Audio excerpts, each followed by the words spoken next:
माते, जय हे कर्नाटक माते, जय सुंदर नदीवनಗಳ ನಾಡೆ, जय हे रस ಋಷಿಗಳ ಬೀಡೆ, ಭೂದೇವಿಯ ಮಕುಟದ ನವಮಣಿಯೇ, ಗಂಧದ ಚಂದದ ಹೊನ್ನಿನ ಗಣಿಯೇ, ರಾಘವ ಮಧುಸೂದನರವತರಿಸಿದ ಭಾರತ ಜನನಿಯ ತನುಜಾತೆ, ಜನನಿಯ ಜೋಗುಳ ವೇದದ ಘೋಷ, ಜನನಿಗೆ ಜೀವವು ನಿನ್ನಾವೇಶ, ಹಸುರಿನ ಗಿರಿಗಳ ಸಾಲೆ, ನಿನ್ನಯ ಕೊರಳಿನ ಮಾಲೆ, ಕಪಿಲ ಪತಂಜಲ ಗೌತಮ ಜಿನನುತ ಭಾರತ ಜನನಿಯ ತನುಜಾತೆ, ಶಂಕರ ರಮನುಜ ವಿದ್ಯಾರಣ್ಯ,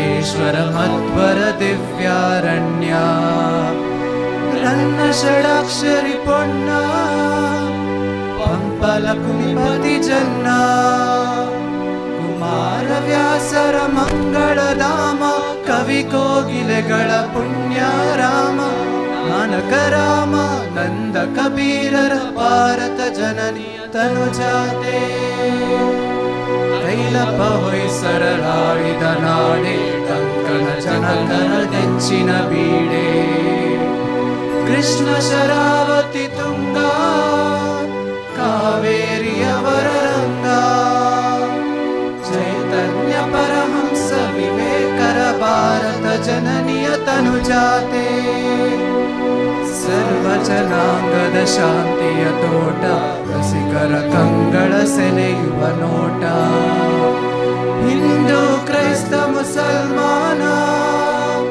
ಪಾರಸೀಕ ಜೈನರ ಉದ್ಯಾನ, ಜನಕರ ಓರ್ವ ದೊರೆಗಳ ಧಾಮ, ಗಾಯಕ ವೈಣಿಕರ ರಾಮ, ಕನ್ನಡ ನುಡಿ ಕುಣಿದಾಡುವ ಗೇಹ, ಕನ್ನಡ ತಾಯಿಯ ಮಕ್ಕಳ ದೇಹ, ಭಾರತ ಜನನಿಯ ತನುಜಾತೆ, जय हे कर्नाटक माते, जय हे कर्नाटक माते, जय हे कर्नाटक माते.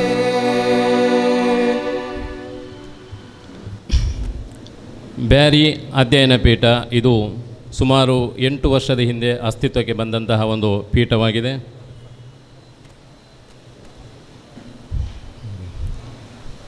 ಎರಡು 2017 ಮೇ 17ರಂದು ಈ ಒಂದು ಅಧ್ಯಯನ ಪೀಠವನ್ನು ಸರ್ಕಾರ ಘೋಷಣೆ ಮಾಡಿತು. ಅದೇ ರೀತಿ 2019 ಫೆಬ್ರವರಿ 27ರಂದು ಇದನ್ನು ಅಧಿಕೃತವಾಗಿ ಉದ್ಘಾಟಿಸಲಾಯಿತು. ಆರಂಭದಲ್ಲಿ ಪ್ರೊಫೆಸರ್ ಯು ಅರಬಿ ಅವರು ಈ ಒಂದು ಅಧ್ಯಯನ ಪೀಠದ ಕಾರ್ಯಕ್ರಮ ಸಂಯೋಜಕರಾಗಿದ್ದರು. 2 ಬಾರಿ ಅವರು ಆಗಿದ್ದರು. 2020ರಿಂದ ಡಾಕ್ಟರ್ ಅಬೂಬಕರ್ ಸಿದ್ದಿಕ್ ಅವರು ಈ ಒಂದು ಅಧ್ಯಯನ ಪೀಠವನ್ನು ಮುನ್ನಡೆಸ್ತಾ ಇದ್ದಾರೆ.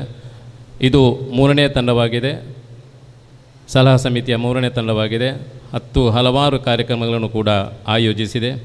ಈ ಎಲ್ಲ ಕಾರ್ಯಕ್ರಮದ ಆಯೋಜನೆ ಹಿಂದೆ ನಮ್ಮ ಅಧ್ಯಯನ ಪೀಠದ ಕಾರ್ಯಕ್ರಮ ಸಂಯೋಜಕರು ಆಗಿರುವಂತಹ ಡಾಕ್ಟರ್ ಅಬೂಬಕರ್ ಸಿದ್ದಿಕ್ ಅವರ ಪ್ರಯತ್ನವಿದೆ. ಸಲಹಾ ಸಮಿತಿಯ ಸರ್ವ ಸದಸ್ಯರ ಸಹಕಾರವಿದೆ. ಇದೀಗ ಡಾಕ್ಟರ್ ಅಬೂಬಕರ್ ಸಿದ್ದಿಕ್ ಅವರನ್ನು ಪ್ರಸ್ತಾವನೆ ಮತ್ತು ಸ್ವಾಗತಿಸಲು ನಾನು ವೇದಿಕೆಗೆ ಆಹ್ವಾನಿಸ್ತಾ ಇದ್ದೇನೆ. Very good morning all present here. ಎಲ್ರಿಗೂ ನಮಸ್ಕಾರ.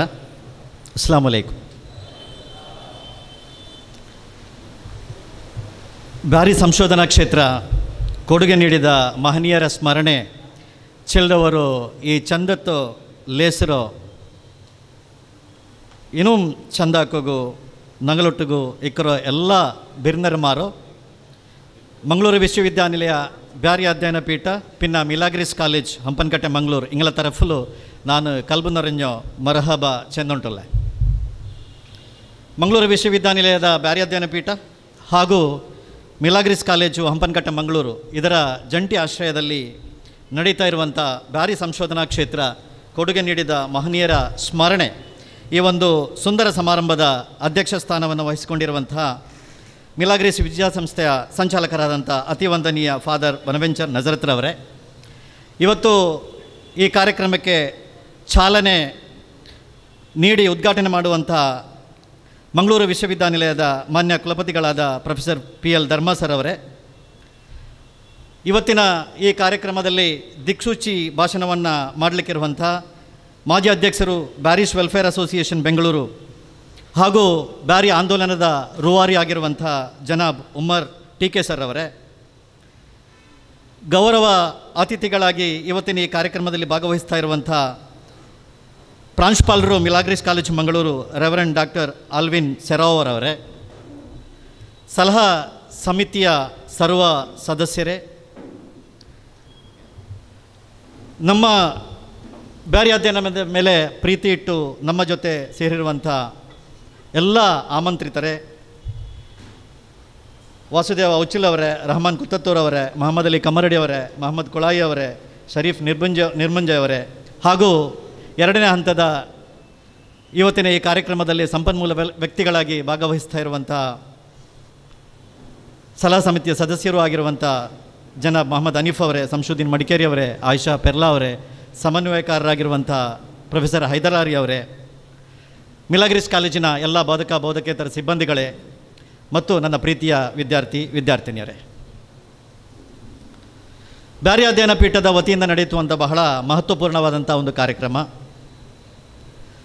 ಬ್ಯಾರಿ ಸಂಶೋಧನಾ ಕ್ಷೇತ್ರಕ್ಕೆ ಕೊಡುಗೆ ನೀಡಿರುವಂಥ ಹಲವಾರು ಮಹನೀಯರುಗಳಲ್ಲಿ ಪ್ರಥಮ ಹಂತದಲ್ಲಿ ಸ್ಮರಿಸಲ್ಪಡುವಂಥ 3 ಮಹನೀಯರು ಡಾಕ್ಟರ್ ಸುಶೀಲಾ ಉಪಾಧ್ಯಾಯ ಅವರು, ಜನಾಬ್ ವಹಾಬ್ ದೊಡ್ಡಮನೆ ಅವರು, ಪ್ರೊಫೆಸರ್ BM ಇಚ್ಲಂಗೋಡ್ ಅವರು.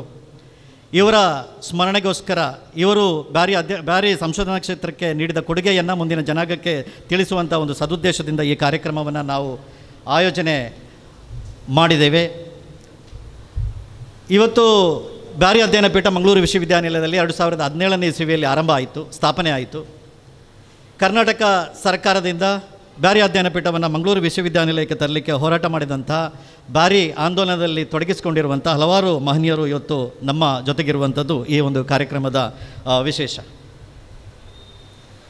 1400 ವರ್ಷಗಳ ಇತಿಹಾಸ ಅಂತ ಹೇಳ್ತೇವೆ ಬ್ಯಾರಿ ಜನಾಂಗಕ್ಕೆ, ಬ್ಯಾರಿ ಭಾಷೆಗೆ. ಆದರೆ ಇವತ್ತಿನ ತನಕವೂ ಕೂಡ 2025ನೇ ಇಸವಿಯಲ್ಲಿದ್ದೇವೆ. ಕೆಲವೊಂದು ವಿಷಯಗಳಿಗೆ ಇವತ್ತು ಕೂಡ ಸ್ಪಷ್ಟೀಕರಣ ನಮಗೆ ಸಿಗಲಿಲ್ಲ, ಚರ್ಚೆಗಳಾಗ್ತಾಯಿವೆ. ಬ್ಯಾರಿ ಅಂತ ಹೇಳುವಂಥದ್ದು ಒಂದು ಸಮುದಾಯನ ಅಥವಾ ಬ್ಯಾರಿ ಅಂತ ಹೇಳುವಂಥದ್ದು ಒಂದು ಭಾಷೆನ ಅಂತ ಹೇಳುವಂಥ ಒಂದು ಚರ್ಚೆ ಇವತ್ತು ಕೂಡ ಆಗ್ತಾಯಿದೆ. ಬ್ಯಾರಿಗಳು ಆಡುವಂಥ ಭಾಷೆಯನ್ನು ಬ್ಯಾರಿ ಭಾಷೆ ಅಂತ ಆಡ್ತಾರೋ ಅಥವಾ ಬ್ಯಾರಿ ಭಾಷೆಯನ್ನು ಮಾತಾಡುವಂಥವರನ್ನು ಬ್ಯಾರಿಗಳು ಅಂತ ಹೇಳ್ತಾರೋ ಅಂತ ಹೇಳುವಂಥದ್ದು ಇವತ್ತು ಕೂಡ ಚರ್ಚೆ ಆಗುವಂಥದ್ದು. ಆದ್ದರಿಂದ ಸಂಶೋಧನೆ ಮಾತ್ರ ಇದಕ್ಕೆ ಸ್ಪಷ್ಟವಾದಂಥ ಉತ್ತರವನ್ನು ನೀಡಲಿಕ್ಕೆ ಸಾಧ್ಯ. ಆದರೆ ಒಂದಂತೂ ಸತ್ಯ, ಮಂಗಳೂರನ್ನು ಕೇಂದ್ರವಾಗಿ ಇಟ್ಕೊಂಡು ಕೇರಳದ ಚಂದ್ರಗಿರಿ ತೀರದಿಂದ ಕರ್ನಾಟಕದ ಬಾರ್ಕೂರ್ ತನಕ ಹಬ್ಬಿಕೊಂಡಿರುವಂಥ ಈ ಪ್ರದೇಶದಲ್ಲಿ ವಾಸಿಸುವಂಥ ಒಂದು ವಿಶಿಷ್ಟ ಜನಾಂಗ ಅದು ಬ್ಯಾರಿ ಜನಾಂಗ. ಇದರ ಬಗ್ಗೆ ಯಾವುದೇ ರೀತಿಯಾದಂಥ ಸಂದೇಹ ಇಲ್ಲ. ಅದೇ ರೀತಿಯಲ್ಲಿ ನಾವು ಸಾಮಾನ್ಯವಾಗಿ ತಿಳಿದುಕೊಂಡ ಹಾಗೆ ಅಥವಾ ಸಾಮಾನ್ಯ ಅಭಿಪ್ರಾಯ ಇರುವ ಹಾಗೆ ಎಲ್ಲ ಮುಸಲ್ಮಾನರು ಬ್ಯಾರಿಗಳು ಅಂತ ಹೇಳುವಂಥದ್ದು ಅಲ್ಲ. ಎಲ್ಲ ಮುಸಲ್ಮಾನರು ಬ್ಯಾರಿಗಳಲ್ಲ, ಮುಸಲ್ಮಾನರೆಲ್ಲರೂ ಬ್ಯಾರಿಗಳಲ್ಲ, ಆದರೆ ಬ್ಯಾರಿಗಳೆಲ್ಲರೂ ಮುಸಲ್ಮಾನರು. ಇದು ಮಾತ್ರ ಒಂದು ಸತ್ಯವಾಗಿರುವಂಥದ್ದು. ಉಳಿದಂತೆ ಎಲ್ಲ ವಿಷಯಗಳಿಗೂ ಕೂಡ ಸಂಶೋಧನಾತ್ಮಕ ಅಧ್ಯಯನದಿಂದ ಬರುವಂಥ ಆ ಫಲಿತಾಂಶ ಏನಿದೆ ಅದೇ ಸತ್ಯ ಆಗುವಂಥ ಎಲ್ಲ ವಿಷಯಗಳಿಗೂ ಉತ್ತರ ನೀಡ್ತದೆ ಅಂತೇಳುವಂಥ ಒಂದು ಉದ್ದೇಶದಿಂದ ನಾವು ಒಂದು ಚರ್ಚೆ ಮಾಡೋದಕ್ಕೋಸ್ಕರ ಈ ಒಂದು ಸಮಾರಂಭವನ್ನು ನಾವಿಲ್ಲಿ ಏರ್ಪಾಡು ಮಾಡಿದ್ದೇವೆ. ಈ ಒಂದು ಸುಂದರ ಸಮಾರಂಭದ ಅಧ್ಯಕ್ಷತೆಯನ್ನು ವಹಿಸಿಕೊಂಡಿರುವಂಥವರು ನಮ್ಮ ಮಿಲಾಗ್ರಿಸ್ ವಿದ್ಯಾಸಂಸ್ಥೆಯ ಸಂಚಾಲಕರಾಗಿರುವಂಥ ಅತಿವಂದನೀಯ ಫಾದರ್ ಬನವೆಂಚರ್ ನಜ್ರತ್ ಇವರು. ವಿಶ್ವವಿದ್ಯಾನಿಲಯ ಕಾಲೇಜು ಹಾಗೂ ಮಿಲಾಗ್ರಿಸ್ ಕಾಲೇಜು ಅಕ್ಕಪಕ್ಕ ಇರುವಂಥ ಕಾಲೇಜುಗಳು. ನಾವು ಪಕ್ಕದ ಕಾಲೇಜಿನಲ್ಲಿ ಈ ಒಂದು ಕಾರ್ಯಕ್ರಮವನ್ನು ಏರ್ಪಡಿಸಬೇಕು ಅಂತ ಹೇಳುವಂಥ ಸದುದ್ದೇಶದಿಂದ ಇಲ್ಲಿ ಬಂದು ಮಾತನಾಡಿಸಿದಾಗ ನಮಗೆ ಯಾವುದೇ ರೀತಿಯಾದಂಥ ಷರತ್ತು ಇಲ್ಲದೆ ಕೂಡಲೇ ನಿಮ್ಮ ಸಮಾರಂಭ, ನಿಮ್ಮ ಕಾರ್ಯಕ್ರಮವನ್ನು ಈ ನಮ್ಮ ಕಾಲೇಜಿನಲ್ಲಿ ಏರ್ಪಡಿಸಿ ಅಂತೇಳಿ ಭರವಸೆಯನ್ನು ನೀಡಿ ತುಂಬ ಹೃದಯದ ಸಹಕಾರವನ್ನು ನೀಡಿದ್ದಾರೆ. ನಮಗೆ ಈ ಕಾರ್ಯಕ್ರಮವನ್ನು ಇಲ್ಲಿ ನಡೆಸಲಿಕ್ಕೆ ಅನುಮತಿಯನ್ನು ನೀಡಿದ್ದಾರೆ. ಫಾದರ್ ಬನವೆಂಚರ್ ನಜ್ರತ್ ಇವರು ಮಿಲಾಗ್ರಿಸ್ ವಿದ್ಯಾಸಂಸ್ಥೆಯ ಸಂಚಾಲಕರಾಗಿದ್ದು ಉತ್ತಮ ಆಡಳಿತಗಾರರೂ ಹೌದು. ಇವರು ಕೆಥೋಲಿಕ್ ಬೋರ್ಡ್ ಆಫ್ ಎಜುಕೇಷನ್ ಇದರ ಕಾರ್ಯದರ್ಶಿಗಳಾಗಿ ಕೂಡ ಸೇವೆಯನ್ನು ಸಲ್ಲಿಸಿದ್ದಾರೆ. ಶಿಕ್ಷಣ ಕ್ಷೇತ್ರದಲ್ಲಿ ಅಪಾರ ಅನುಭವ ಇರುವ ಇವರು ಮಿಲಾಗ್ರಿಸ್ ಕಾಲೇಜ್ ಆಫ್ ನರ್ಸಿಂಗ್ ಸ್ಥಾಪನೆಗೆ ಕೂಡ ಕಾರಣಕರ್ತರಾಗಿದ್ದಾರೆ. ಮಂಗಳೂರು ವಿಶ್ವವಿದ್ಯಾನಿಲಯದ ಬ್ಯಾರಿ ಅಧ್ಯಯನ ಪೀಠದ ವತಿಯಿಂದ ಹಾಗೂ ಮಿಲಾಗ್ರಿಸ್ ಕಾಲೇಜಿನ ವತಿಯಿಂದ ನಾನು ಅವರಿಗೆ ತುಂಬ ಹೃದಯದ ಸ್ವಾಗತವನ್ನು ಬಯಸ್ತೇನೆ. ಅತಿವಂದನೀಯ ಫಾದರ್ ಬನವೆಂಚರ್ ನಜ್ರತ್ ಇವರಿಗೆ ನಮ್ಮ ಸಲಹಾ ಸಮಿತಿ ಸದಸ್ಯರಾದಂಥ ಡಾಕ್ಟರ್ ಇಸ್ಮಾಯಿಲ್ ಎನ್ ಇವರು ಪುಸ್ತಕ ಮತ್ತು ಹೂವು ನೀಡುವುದರ ಮೂಲಕ ಸ್ವಾಗತಿಸಬೇಕು ಅಂತ ಕೇಳಿಕೊಳ್ತಾ ಇದ್ದೇನೆ.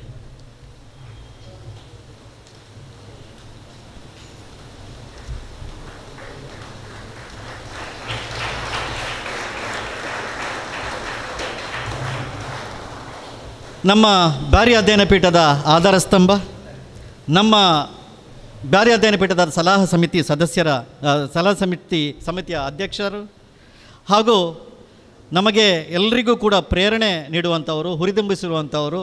ನಾವು ಇವತ್ತು ಈ ಮಟ್ಟಕ್ಕೆ ಬರಬೇಕಾದ್ರೆ ನಮಗೆ ತುಂಬ ಸಹಕಾರವನ್ನು, ನಿರ್ದೇಶನವನ್ನು, ಮಾರ್ಗದರ್ಶನವನ್ನು ನೀಡಿ ನಮಗೆ ಇಲ್ಲಿ ತನಕ ನಮ್ಮನ್ನು ಕರ್ಕೊಂಡು ಬಂದವಂಥವರು ನಮ್ಮ ಮಂಗಳೂರು ವಿಶ್ವವಿದ್ಯಾನಿಲಯದ ಗೌರವಾನ್ವಿತ ಕುಲಪತಿಗಳಾಗಿರುವಂಥ ಪ್ರೊಫೆಸರ್ ಪಿ ಎಲ್ ಧರ್ಮ ಅವರು ಇವತ್ತು ಈ ಕಾರ್ಯಕ್ರಮವನ್ನು ಬಹಳ ಸಂತೋಷದಿಂದ ಉದ್ಘಾಟನೆ ಮಾಡಲಿಕ್ಕಿದ್ದಾರೆ.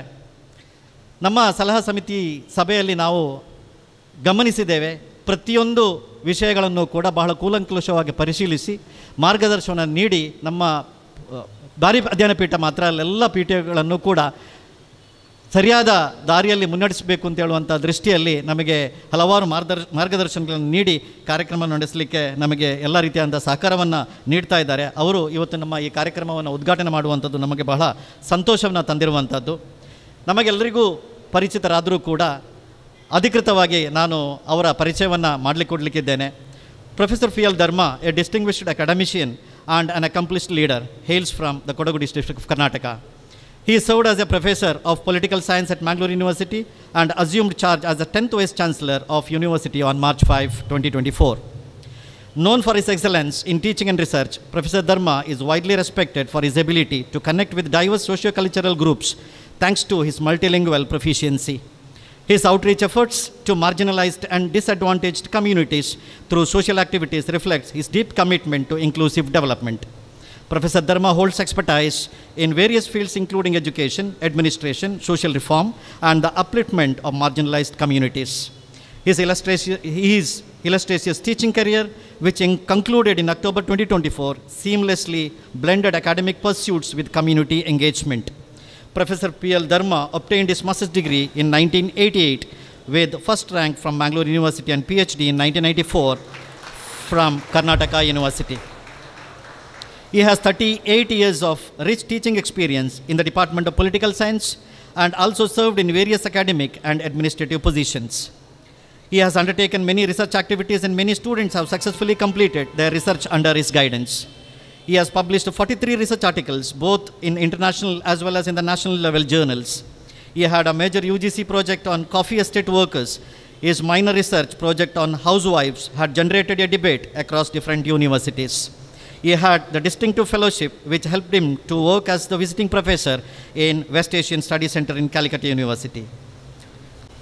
He has served in 18 universities in India with different capacities and has contributed for the higher education. He was the director of Gandhian Studies Center, director Buddhist Studies Center, director UGC Training Center, chief coordinator of Anti-Ragging Committee and director of Students' Welfare of Mangalore University. He has distinction of serving as the director of PG Center of Mangalore University in Chikkalavara, Kodagu. He was also a member of the Executive Council of Central University nominated by the President of India.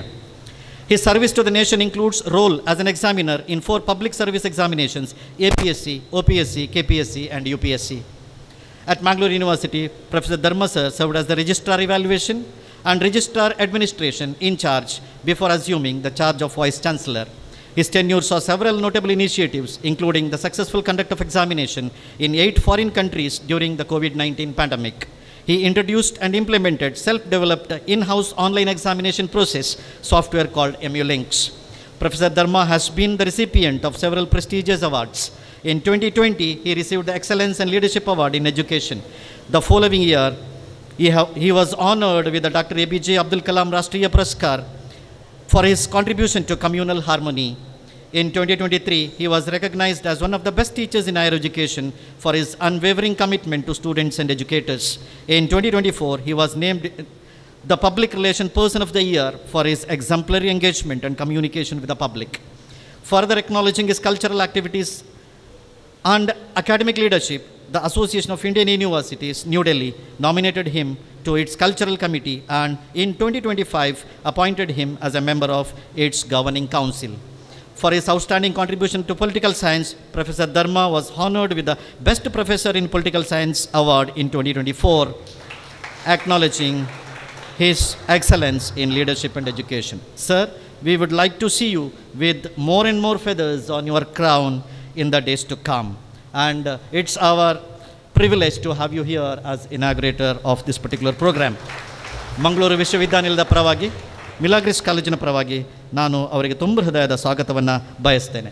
ನಮ್ಮ ಸಲಹಾ ಸಮಿತಿ ಸದಸ್ಯರಾದಂಥ ಜನ B A Mohammed Hanif ಇವರು professor ಧರ್ಮ sir ಅವರಿಗೆ ಪುಸ್ತಕ ಮತ್ತು ಹೂವು ನೀಡುವುದರ ಮೂಲಕ ಸ್ವಾಗತಿಸಬೇಕು ಅಂತ ಕೇಳಿಕೊಳ್ತಾ ಇದ್ದೇನೆ.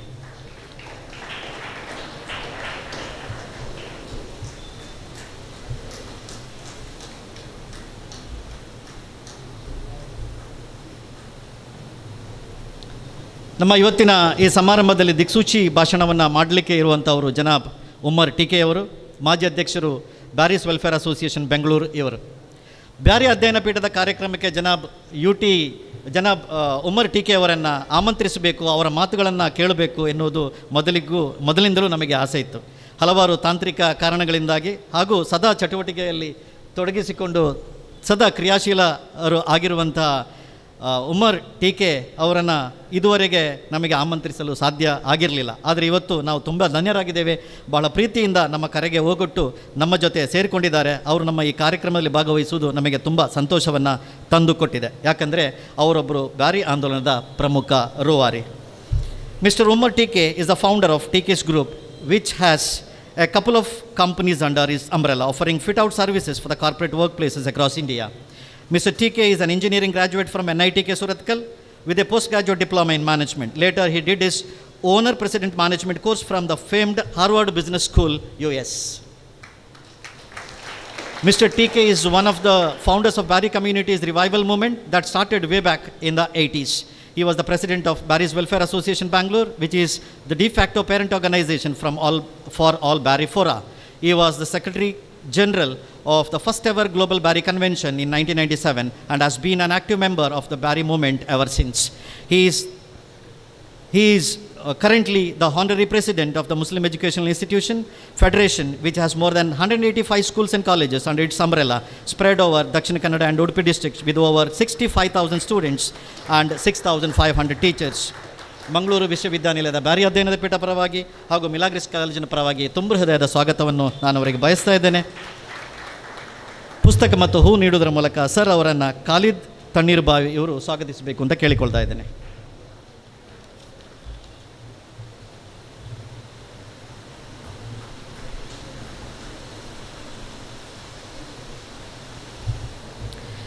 ಗೌರವ ಅತಿಥಿಗಳಾಗಿ ನಮ್ಮ ಜೊತೆ ಇರುವಂಥವರು ಮಿಲಾಗ್ರಿಸ್ ಕಾಲೇಜು ಇದರ ಪ್ರಾಂಶುಪಾಲ ಆಗಿರುವಂಥ ರೆವರೆಂಡ್ ಡಾಕ್ಟರ್ ಅಲ್ವಿನ್ ಸೆರಾವ್ ಅವರು. ಬಹಳ ದಿನ ಒಂದರಿಂದಲೂ ಕೂಡ ಬಹಳ ನಮಗೆ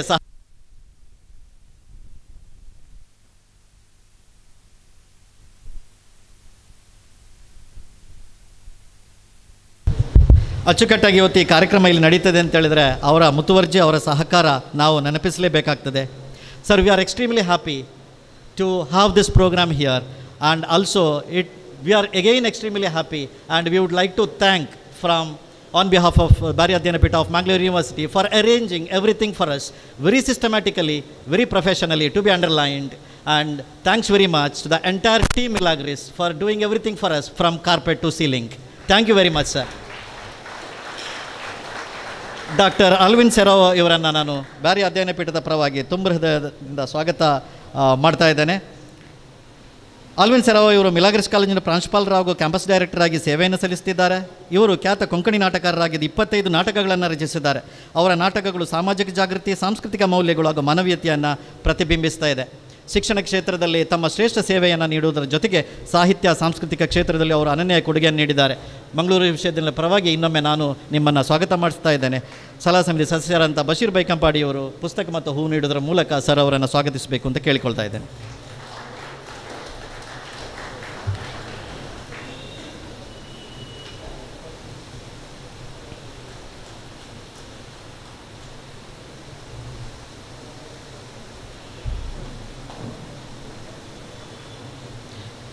ನಮ್ಮ ಈ ಕಾರ್ಯಕ್ರಮದಲ್ಲಿ ಭಾಗವಹಿಸ್ತಾ ಇರುವಂಥ ಬ್ಯಾರಿ ಅಧ್ಯಯನ ಪೀಠದ ಸರ್ವ ಸದಸ್ಯರನ್ನು ನಾನು ತುಂಬ ಹೃದಯದಿಂದ ಸ್ವಾಗತಿಸ್ತಾ ಇದ್ದೇನೆ.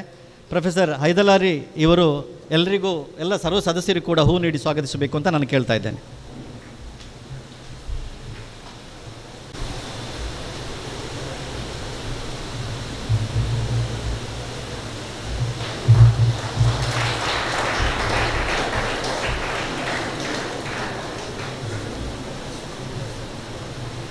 ಈ ಕಾರ್ಯಕ್ರಮದಲ್ಲಿ ಭಾಗವಹಿಸ್ತಾ ಇರುವಂಥ ಎಲ್ಲ ಆಮಂತ್ರಿತರನ್ನು ನಾನು ಈ ಕಾರ್ಯಕ್ರಮಕ್ಕೆ ಸ್ವಾಗತ ಮಾಡ್ತಾ ಇದ್ದೇನೆ.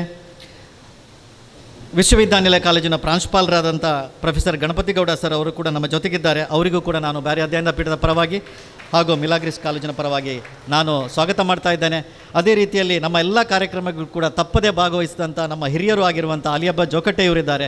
ಇವರಿಗೂ ಕೂಡ ನಾನು ತುಂಬ ಹೃದಯದ ಸ್ವಾಗತವನ್ನು ಬಯಸ್ತೇನೆ. ಮತ್ತು ಇಲ್ಲಿ ಸೇರಿರುವಂಥ ಪ್ರತಿಯೊಬ್ಬ ಆಮಂತ್ರಿತರನ್ನು ಕೂಡ ನಾನು ತುಂಬ ಹೃದಯದಿಂದ ಸ್ವಾಗತ ಮಾಡ್ತಾ ಇದ್ದೇನೆ. ಮಿಲಾಗ್ರಿಸ್ ಕಾಲೇಜಿನ ಬೋಧಕೇತರ ವರ್ಗದವರನ್ನು ಕೂಡ ಸ್ವಾಗತಿಸ್ತಾ ಇದ್ದೇನೆ. ಮುಖ್ಯವಾಗಿ ನಾನು ಇಲ್ಲಿ ಸೇರಿರುವಂಥ ಎಲ್ಲ ವಿದ್ಯಾರ್ಥಿಗಳು ಇವರನ್ನು ಕೂಡ ನಾನು ತುಂಬ ಹೃದಯದಿಂದ ಸ್ವಾಗತ ಮಾಡ್ತಾ ಇದ್ದೇನೆ. ಮತ್ತು ಎಲ್ಲರನ್ನೂ ಸೇರಿಸಿ ಒಟ್ಟಿಗೆ ಎಲ್ಲರಿಗೂ ಕೂಡ ಸ್ವಾಗತ. ಧನ್ಯವಾದಗಳು.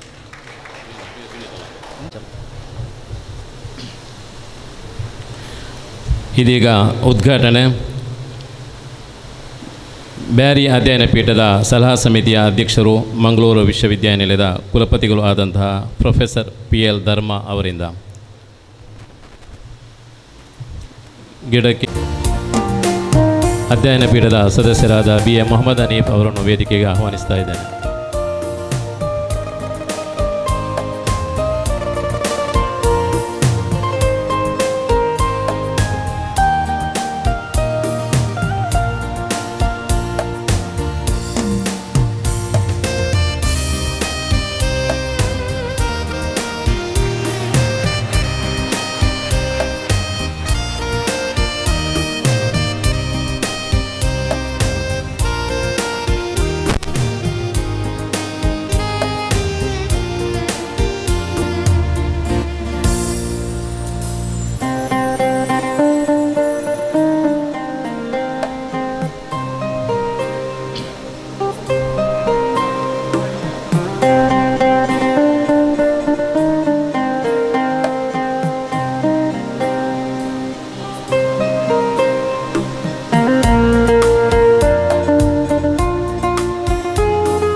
ಬ್ಯಾರಿ ಅಧ್ಯಯನ ಪೀಠದ ಸಲಹಾ ಸಮಿತಿಯ ಅಧ್ಯಕ್ಷರು, ಮಂಗಳೂರು ವಿಶ್ವವಿದ್ಯಾನಿಲಯದ ಕುಲಪತಿಗಳು ಆದಂಥ ಪ್ರೊಫೆಸರ್ PL ಧರ್ಮ ಅವರು ಉದ್ಘಾಟನಾ ಭಾಷಣ ಮಾಡಲಿದ್ದಾರೆ. ಅದಕ್ಕಿಂತ ಮುಂಚಿತವಾಗಿ ಅವರಿಗೊಂದು ಸಣ್ಣ ಸನ್ಮಾನ ಕಾರ್ಯಕ್ರಮವನ್ನು ನಾವು ಇಟ್ಟುಕೊಂಡಿದ್ದೇವೆ.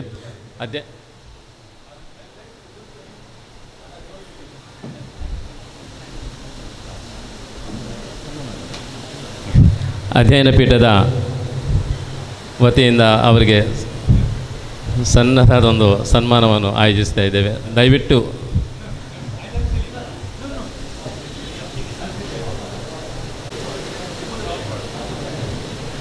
Umabai, please be seated.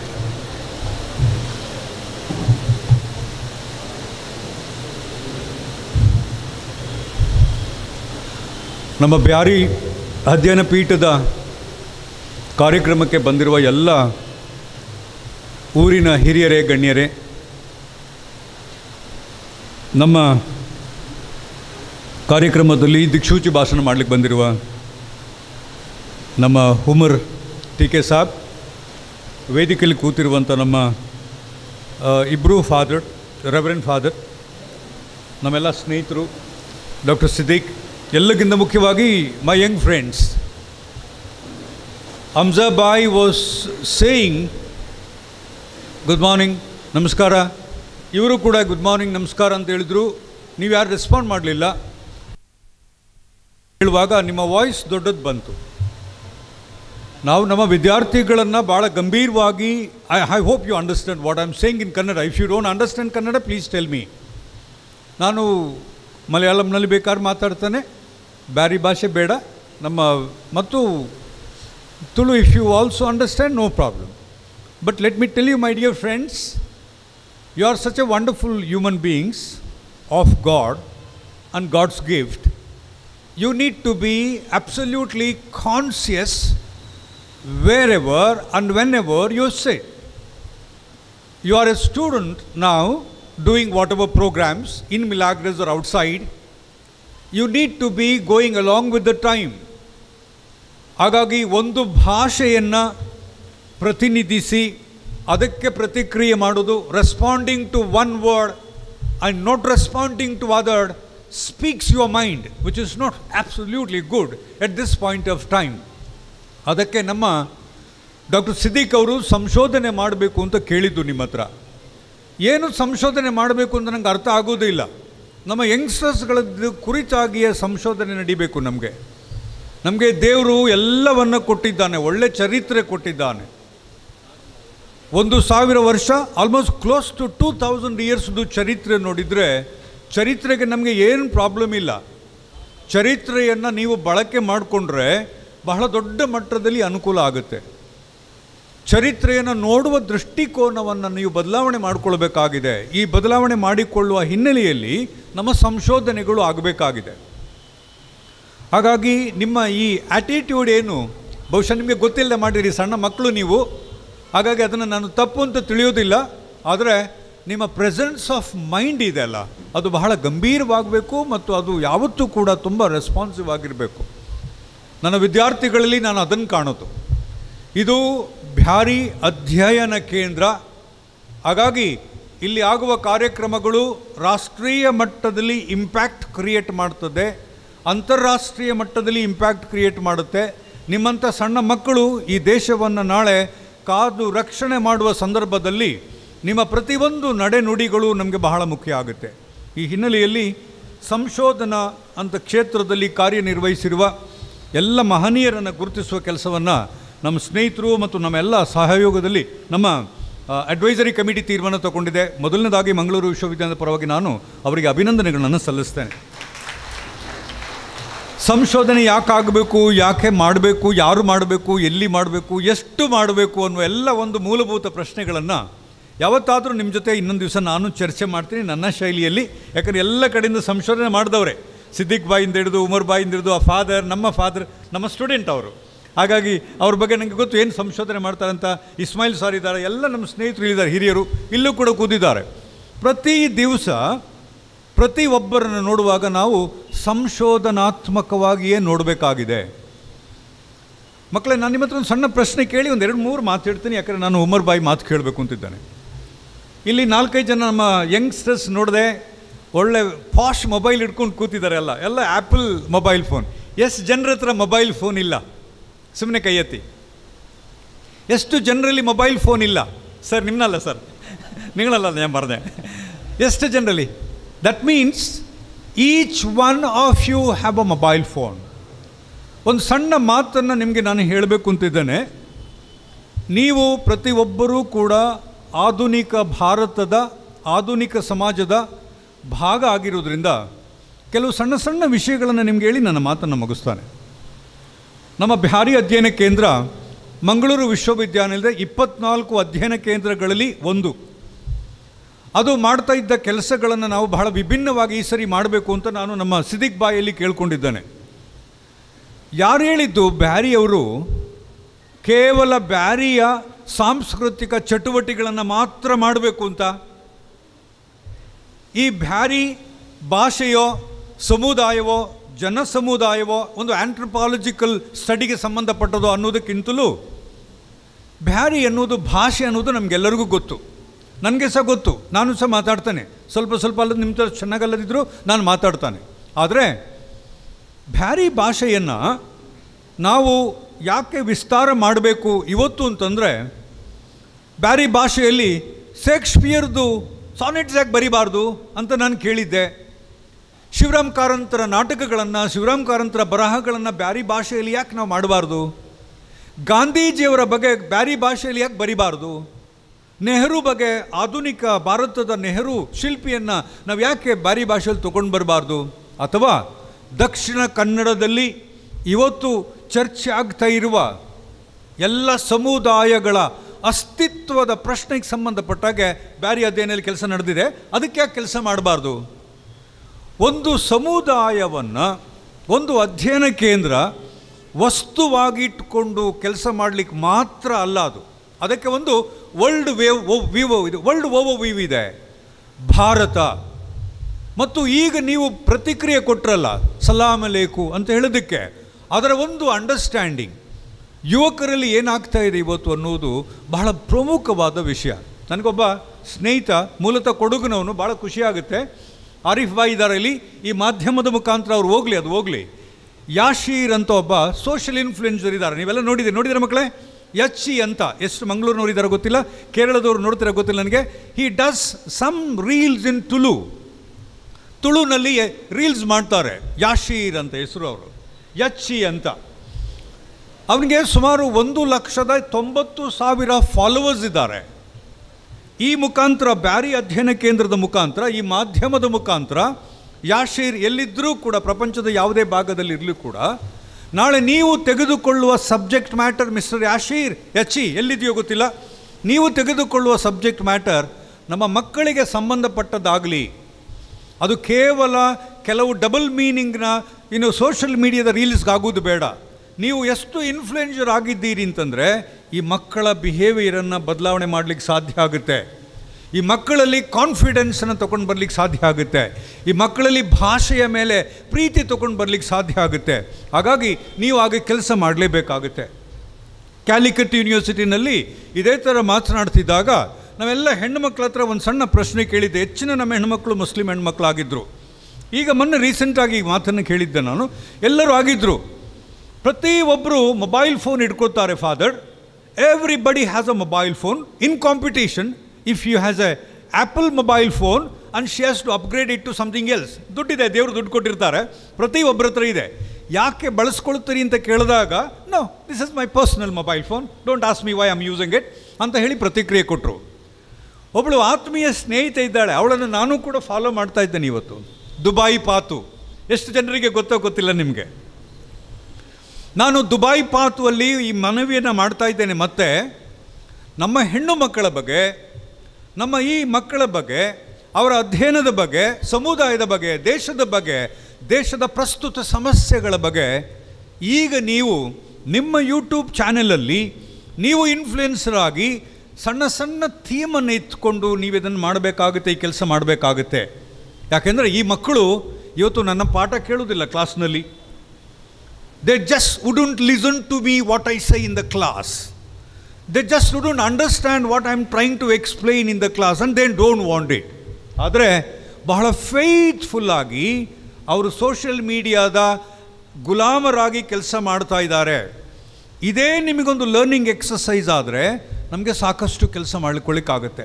ಸುಮ್ಮನೆ ಸಣ್ಣ ಮಕ್ಕಳಲ್ಲಿ ನನ್ನ ಊರಿನ ನನ್ನ ಸಹೋದರರಾದ ಹರೇಕಳ ಆಜಬ್ಬರ ಬಗ್ಗೆ ಎಷ್ಟು ಜನರಿಗೆ ಗೊತ್ತು ಅಂತ ಕೇಳಿದ್ದೆ. ಹಮ್ಜಾಬಾಯ್, ಎಷ್ಟು ಜನರಿಗೆ ಗೊತ್ತು ಅಂತ ಕೇಳಿದ್ದೆ ನಾನು. ಸುಮಾರು ಜನರಿಗೆ ಗೊತ್ತೇ ಇಲ್ಲ.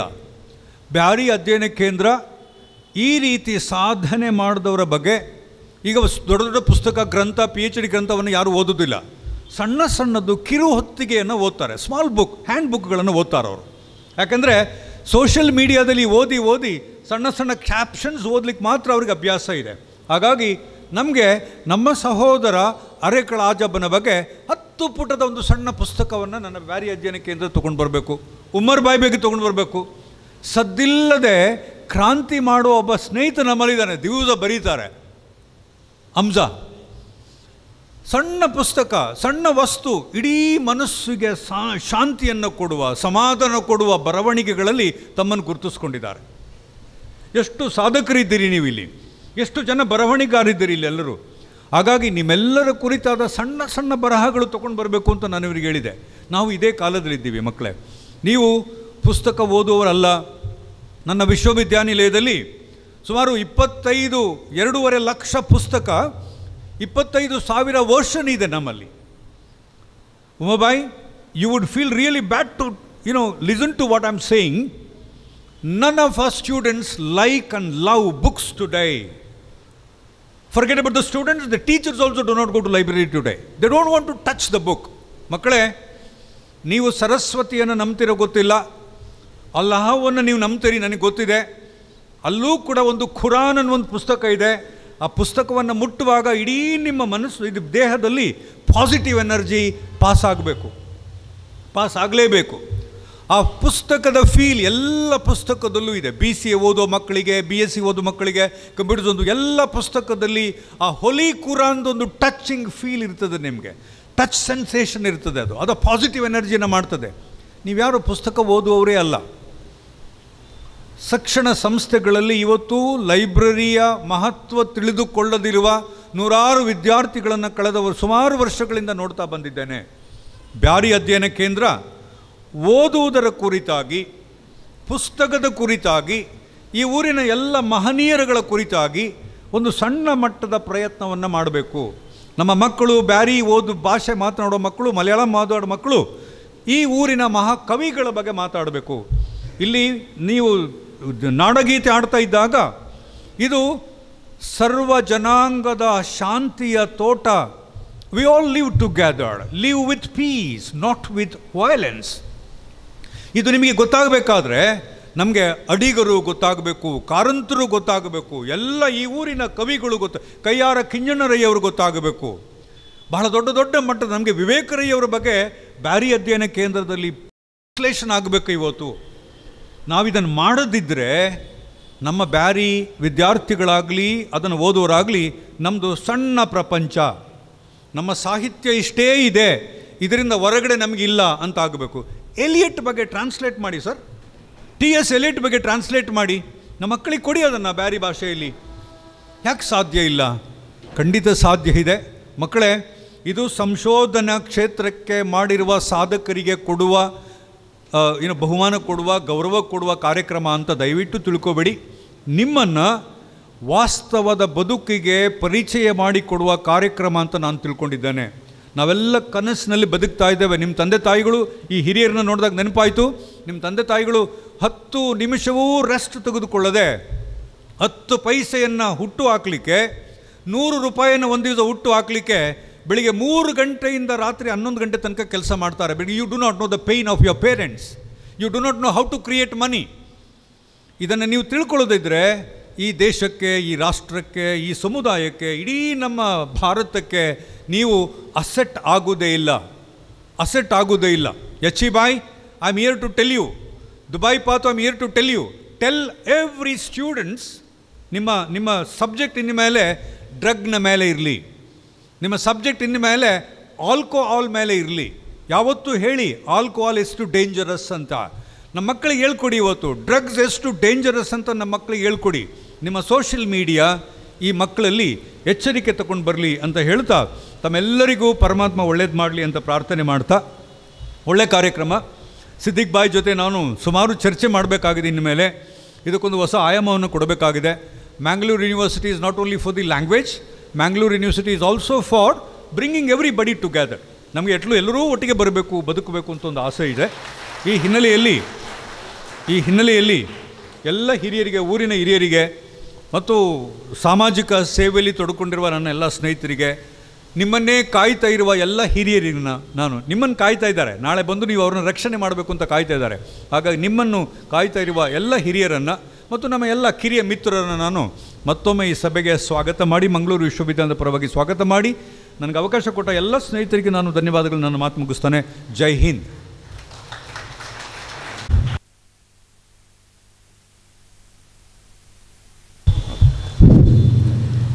ದೊಡ್ಡ ಮಟ್ಟದ ಹುದ್ದೆಯಲ್ಲಿದ್ದರೂ ಕೂಡ ವಿದ್ಯಾರ್ಥಿಗಳ ಸಹಿತ ನಮ್ಮನ್ನೆಲ್ಲ ತುಂಬ ಆತ್ಮೀಯವಾಗಿ, ಆಪ್ತವಾಗಿ ಮಾತನಾಡಿದಂತಹ ಪ್ರೊಫೆಸರ್ PL ಧರ್ಮ ಅವರಿಗೆ ಆಭಾರಿಯಾಗಿದ್ದೇವೆ.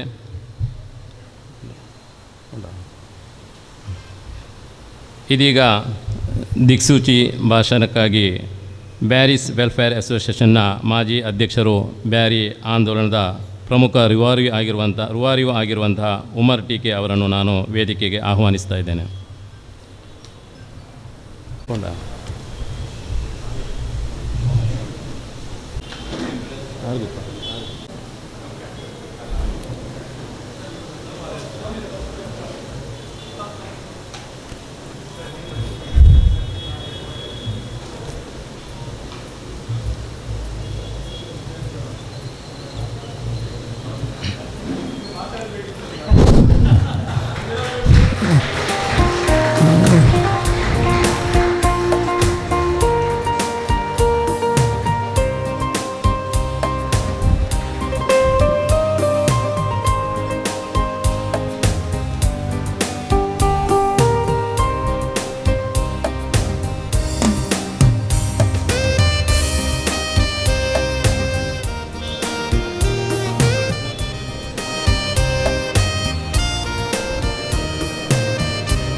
Sorry for the intervention. I have some other program, that's why. Just three things to highlight here. On behalf of the management and also the institution and for the Alvin Saravo, I wish to thank the office bearers and also those who are involved in this program. Beary ಅಧ್ಯಯನ ಪೀಠ ಅದರ ಪರವಾಗಿ ಇಲ್ಲಿ ಚಿಂತನೆ ಮತ್ತು ಭಾಷಣ ಅನಿಸಿಕೆ ವ್ಯಕ್ತಪಡಿಸಲಿಕ್ಕೆ ಬಂದಿರುವ ತಮಗೆಲ್ಲರಿಗೂ ಪ್ರೀತಿಪೂರ್ವಕ ಸ್ವಾಗತವನ್ನು ಬಯಸ್ತೇನೆ, ಧನ್ಯವಾದಗಳನ್ನು ಹೇಳಿಸ್ತೇನೆ. ಎರಡನೇದಾಗಿ ಯಾವುದೇ ಪೀಠ ಆಗ್ಬೋದು, ನಾವು ಹೇಗೆ ಬೆರೆತುಕೊಳ್ಬೋದು ಎಂಬ ಅನಿಸಿಕೆ. ಎರಡು ಜಲಾಶಯಗಳಿದ್ದು, ಒಂದು ಜಲಾಶಯದಲ್ಲಿ ನೀರು ಹರಿದು ಬರ್ತದೆ, ಆದರೆ ಆ ಜಲಾಶಯದಿಂದ ನೀರು ಹೊರಗೆ ಹೋಗುವುದಿಲ್ಲ. ಸ್ವೀಕರಿಸುವುದು ಮಾತ್ರ, ಹೊರಗೆ ಬಿಡುವುದು ಇಲ್ಲ. ಆ ಪರವಾಗಿ there is no cleanliness, there is no creativity, and the water was contaminated. That's why the other Jalashaya, the second dam, it was receiving water, at the same time it was giving water, and while giving there was freshness in that dam. Much more than that was creativity around. There was a garden, the people used to come, they had the interaction, there were children, the youngsters, all playing alike, and it was a wonderful thing. One dam doesn't give the water freshness, where the other one is attracting. ಯಾವುದೇ ಪೀಠ ಆಗ್ಬೋದು, ಒಂದು ವೇಳೆ ನಮ್ಮಲ್ಲಿದ್ದ ಚಿಂತನೆ, ಚರಿತ್ರೆ, ಅನಿಸಿಕೆ, ಯಾವುದಾದೊಂದು ಹಿರಿಮೆ ನಾವು ಪರರಲ್ಲಿ ಹಂಚಿಕೊಳ್ಳುವಾಗ ಮಾತ್ರ ಅಲ್ಲಿ ಶ್ರೀಮಂತಿಕೆ ಬೆಳೆಯುತ್ತದೆ, ಅಭಿಪ್ರಾಯ ಹುಟ್ಟುತ್ತದೆ, ಸಂಬಂಧ ಕೂಡ ಬೆಳೀತದೆ. ಅದೊಂದು ನಾವು ಮನವರಿಕೆ ಮಾಡಿಕೊಳ್ಬೋದು. ಪೀಠ ಅಂತ ಹೇಳುವಾಗ ಖಾಲಿ ಪೀಠ ಮಾಡುವುದಲ್ಲ, ನಾವು ಹೇಗೆ ಬೆರೆತುಕೊಳ್ಬೋದು ಅಂತ. ಅದಕ್ಕೆ ಕೂಡ ಒಂದು ಸನ್ನಿವೇಶ. ಒಬ್ಬರಿಗೆ ಒಂದು ಕನಸು ಬಿತ್ತದಂತೆ. ಕನಸಿನಲ್ಲಿ ಅವರು ದೇವರ ಎದುರು ಹೋಗ್ತಾರೆ. ದೇವರ ಎದುರು ಹೋಗುವಾಗ ಜಡ್ಜ್ಮೆಂಟ್ ಸೀಟ್ನ ಒಳಗೆ ದೇವರವರ ಹತ್ರ ಕೇಳ್ತಾರೆ, ನೀನು ಒಳ್ಳೆಯ ಸಾಧನೆ ಮಾಡಿದಪ್ಪ, ಏನು ಮಾಡಿದ್ದೀಯ ಹೇಳ್ತೀಯ ಅಂತ. ಹೇಳ್ತಾನೆ, ನಾನು ಕುಟುಂಬದೊಡನೆ ಚೆನ್ನಾಗಿ ಬಾಳಿದ್ದೇನೆ, ಒಳ್ಳೆಯ ರೀತಿಯಲ್ಲಿ ಕಾನೂನುಗಳನ್ನು ಪರಿಪಾಲಿಸುತ್ತಾ ಬಂದಿದ್ದೇನೆ, ಯಾರಿಗೆ ಕೂಡ ಅನ್ಯಾಯ ಮಾಡಲಿಲ್ಲ, ಕ್ರಿಮಿನಲ್ ಕೇಸಸ್ ಇಲ್ಲ, ಎಲ್ಲ ಒಳ್ಳೆಯ ಶುಚಿತ್ವವಾಗಿ ಇಲ್ಲಿ ಬಂದಿದ್ದೇನೆ, ನನ್ನ my hands are very very clean. Then the Lord reply to him, you have done well, your hands are clean, but he says, but your hands are empty. Hands are empty. It is the responsibility of each one to carry the ability, the talents, the history, and also the relationship hours to the other community. That is what I want to say. Professor Dharma has highlighted very, very beautifully. The religion has to be shared, the views and also the experience has to be exchanged, and that is our richness, and that builds up our relationship. May the study, reflection, and also the history that is shared enrich you, the community, the other communities, and our institutions. I wish you all the best. God bless. Thank you. ಧನ್ಯವಾದ father ಅವರೇ. ಬ್ಯಾರಿ ಅಧ್ಯಯನ ಪೀಠದ ಸಲಹಾ ಸಮಿತಿಯ ಸದಸ್ಯರಾದ ಮೊಯ್ದೀನ್ ಬಾದ್ಶಾ ಸಾಂಬಾರ್ ತೋಟ ಅವರು father ಅವರಿಗೆ ನೆನಪಿನ ಕಾಣಿಕೆ ನೀಡಬೇಕಾಗಿ ಕೇಳಿಕೊಳ್ತಾ ಇದ್ದೇನೆ.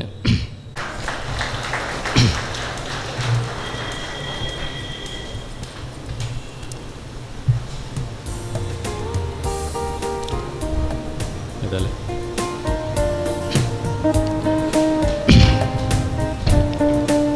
ಮಾನ್ಯ ಕುಲಪತಿ ಅವರು ನಮಗೆ ಆರಂಭದಲ್ಲಿ ಒಂದು ಸೂಚನೆ ನೀಡಿದರು, 10ವರೆಗೆ ನನ್ನನ್ನು ಬಿಟ್ಟು ಬಿಡಬೇಕು, ವಿಶ್ವವಿದ್ಯಾನಿಲಯದಲ್ಲಿ ನನಗೊಂದು ಬೇರೆ ಕಾರ್ಯಕ್ರಮ ಇದೆ ಅಂತ ತಿಳ್ಕೊಂಡು. ಆದರೆ ಇಲ್ಲಿ ಬಂದ ನಂತರ ಅವರ ಮನಸ್ಸು ತುಂಬ ಆಪ್ತವಾಯಿತು, ಕರಗಿದ್ದು. ಸನ್ಮಾನಕ್ಕೆ ಕೂಡ ಅವರು ಒಪ್ಪಿರಲಿಲ್ಲ, ನಂತರ ಒಪ್ಪಿದರು. ಇದೀಗ ಬ್ಯಾರಿ ಆಂದೋಲನದ ರೂವಾರಿಯಾದಂತಹ ಉಮರ್ ಟೀಕೆ ಅವರ ದಿಕ್ಸೂಚಿ ಭಾಷಣವನ್ನು ಕೂಡ ಕೇಳಿಯೇ ಹೋಗ್ತೇನೆ ಅಂತ ತಿಳ್ಕೊಂಡು ವೇದಿಕೆಯಲ್ಲಿದ್ದಾರೆ. ಇದೀಗ ಉಮರ್ ಟೀಕೆ ಅವರನ್ನು ವೇದಿಕೆಗೆ ಆಹ್ವಾನಿಸ್ತಾ ಇದ್ದೇನೆ. ಪ್ರೊಫೆಸರ್ ಧರ್ಮರವರೇ, ಅತಿ ವಂದನೀಯ ಫಾದರ್ ಸೆರಾವ್ರವರೇ, ಬ್ಯಾದಿ ಅಧ್ಯಯನ ಪೀಠದ ಅಧ್ಯಕ್ಷರಾಗಿರುವಂಥ ಸಿದ್ದೀಕ್ರವರೇ, ಎಲ್ಲ ಪದಾಧಿಕಾರಿಗಳೇ ಮತ್ತು ಸೇರಿರುವಂತಹ ನನ್ನ ಎಲ್ಲ ಗಣ್ಯ ಮಿತ್ರರೇ, ಪ್ರೀತಿಯ ವಿದ್ಯಾರ್ಥಿನಿಯರೇ, ಸರ್ ತಾವು ನನ್ನ ಭಾಷಣ ಕೇಳಬೇಕು ಅಂತ ಹೇಳ್ಕೊಂಡು ಇದ್ದೀರಂತ ಕೇಳಿ ಭಾಳ ಖುಷಿ ಆಯಿತು. ಆದರೆ ಸೌಭಾಗ್ಯ ಏನು ಅಂತ ಹೇಳಿದರೆ ತಮ್ಮ ಮಾತುಗಳನ್ನು ಕೇಳಲಿಕ್ಕೆ ಒಂದು ಅವಕಾಶ ಸಿಕ್ಕಿದ್ದು. ತಾವು ಕೇವಲ ಒಂದು ನಾನು ಟೈಮ್ ನೋಡ್ತಾ ಇದ್ದೆ, 5-7 ನಿಮಿಷದಲ್ಲಿ ಎಷ್ಟೊಂದು ವಿಸ್ತೃತವಾದ ಆಳವಾದಂಥ ಒಂದು ಕೆಲವು ವಿಚಾರಗಳನ್ನು ನಮ್ಮ ಮಕ್ಕಳಿಗೆ ಮನಮುಟ್ಟುವ ರೀತಿಯಲ್ಲಿ ಭಾಳ ಪವರ್ಫುಲ್ಲಾಗಿ ಹೇಳಿದ್ರಿ. ವಂದನೆಗಳು ಸರ್, ತಮಗೆ ಅಭಿನಂದನೆಗಳು.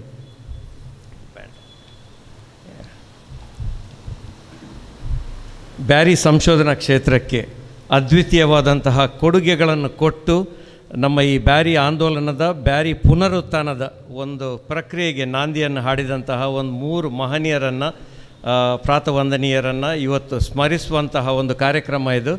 ಇವರನ್ನು ನಾನು ಅತ್ಯಂತ ಕೃತಜ್ಞತಾಪೂರ್ವಕವಾಗಿ ಸ್ಮರಿಸಿಕೊಂಡು ಮತ್ತು ತಮಗೆಲ್ಲರಿಗೂ ಇದರ ಅಭಿನಂದನೆಯನ್ನು ಸಲ್ಲಿಕೊಂಡು ನನ್ನ ಈ ದಿಕ್ಸೂಚಿ ಭಾಷಣವನ್ನು ನಾನು ಶುರು ಮಾಡ್ತೇನೆ. ನಾನಿದನ್ನೊಂದು 2 ಉಲ್ಲೇಖಗಳ ಮೂಲಕ ಶುರು ಮಾಡ್ತೇನೆ ಸರ್. ತಾವು ಬೇಗ ಹೋಗಬೇಕಂತ ಹೇಳಿದರೆ ನಾನು ಕೇಳಿಕೊಂಡು ತಾವು ಹೋದರೆ ನಮಗೇನು ತೊಂದರೆ ಇಲ್ಲ.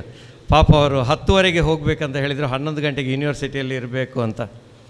ಸೊ ದೀಸ್ ಆರ್ 2 ಕೋಟ್ಸ್, ಬಹಳ ಗಣ್ಯರಾಗಿರುವಂತಹ, ನಾವೆಲ್ಲರೂ ಬಹಳ ಆದರದಿಂದ ನೋಡುವಂತಹ 2 ಮಹನೀಯರುಗಳ coat.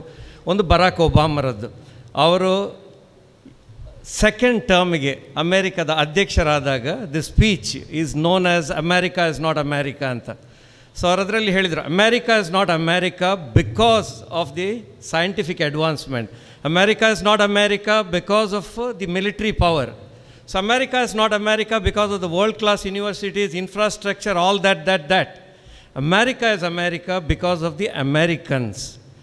America is America because of the Americans. While every individual American works selfishly for his own good, collectively all Americans work for America ಅಂತ. ಅಂದರೆ ಅರ್ಥ ಏನಂತ ಹೇಳಿದರೆ, ಅಮೇರಿಕಾ ಆಗಿರೋದು, ಅಷ್ಟೊಂದು ಮುಂದುವರಿದ ದೇಶವಾಗಿರೋದು, ಅಲ್ಲಿಯ ಉತ್ಕೃಷ್ಟವಾದಂಥ ಸೈಂಟಿಫಿಕ್ ಅಡ್ವಾನ್ಸ್ಮೆಂಟ್ ಅಥವಾ ಮಿಲಿಟ್ರಿ ಪವರ್ ಅಥವಾ ಮತ್ತೊಂದರಿಂದ ಅಲ್ಲ. ಅಮೇರಿಕಾ ಆಗಿರೋದು ಅಮೇರಿಕನ್ರಿಂದಾಗಿ ಅಂತ. ಅಮೇರಿಕನ್ ಪ್ರತಿಯೊಬ್ಬ ಮನುಷ್ಯನು ತನ್ನ ಸ್ವಾರ್ಥಕ್ಕಾಗಿ ಆತ ದುಡಿತಾ ಇದ್ರೂ ಕಲೆಕ್ಟಿವ್ ಆಗಿ, ಸಾಮೂಹಿಕವಾಗಿ ಪ್ರತಿಯೊಬ್ಬನು ಅಮೇರಿಕಕ್ಕೋಸ್ಕರ ದುಡಿತಾನೆ ಅಂತ ಹೇಳುವಂಥ ಮಾತು.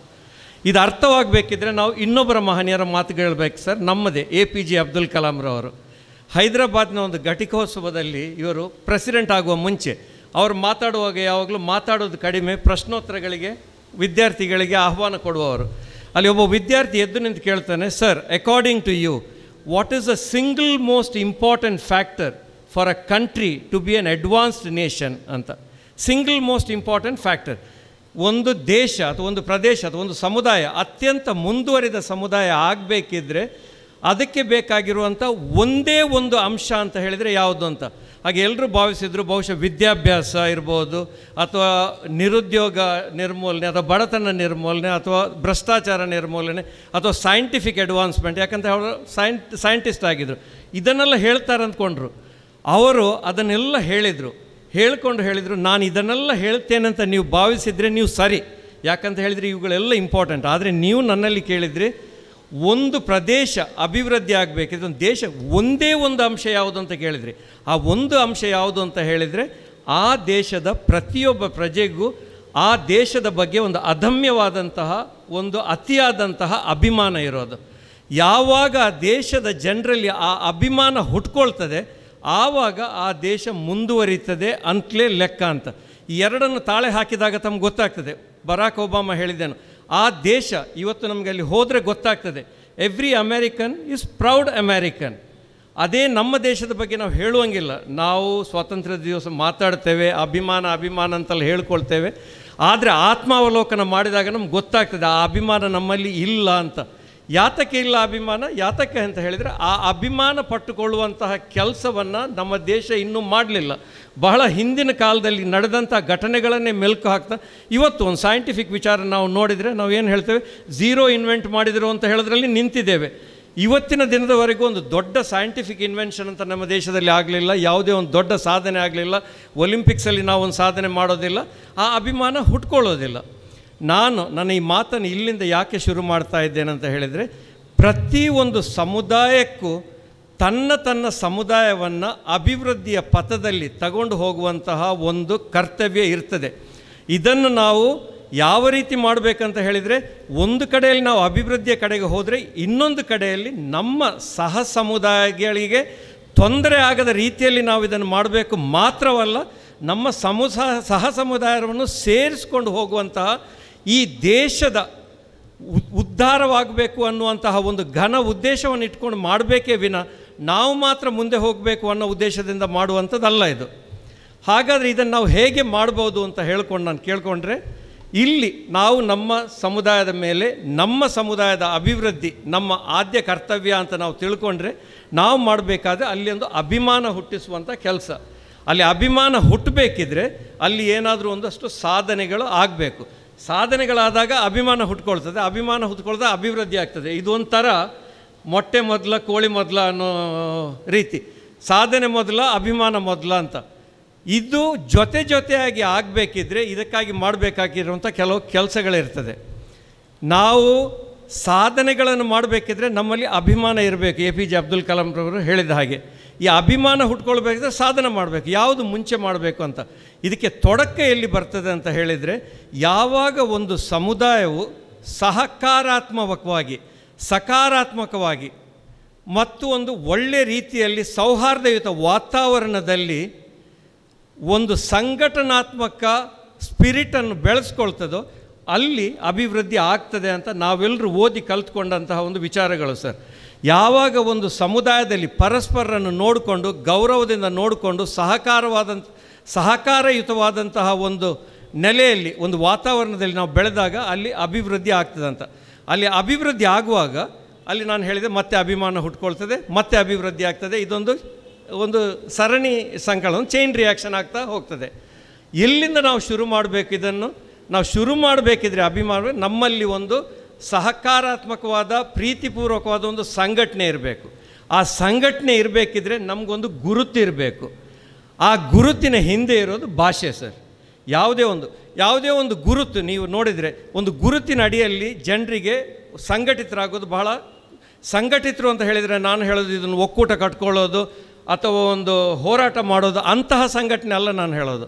ಇದು ಒಂದು ಅವ್ಯಕ್ತವಾದಂತಹ ಒಂದು ಸಂಘಟನೆ, ಪರಸ್ಪರ ಸಹಕಾರದಿಂದ ಕೂಡಿದಂತಹ ಒಂದು ಸಂಘಟನೆ.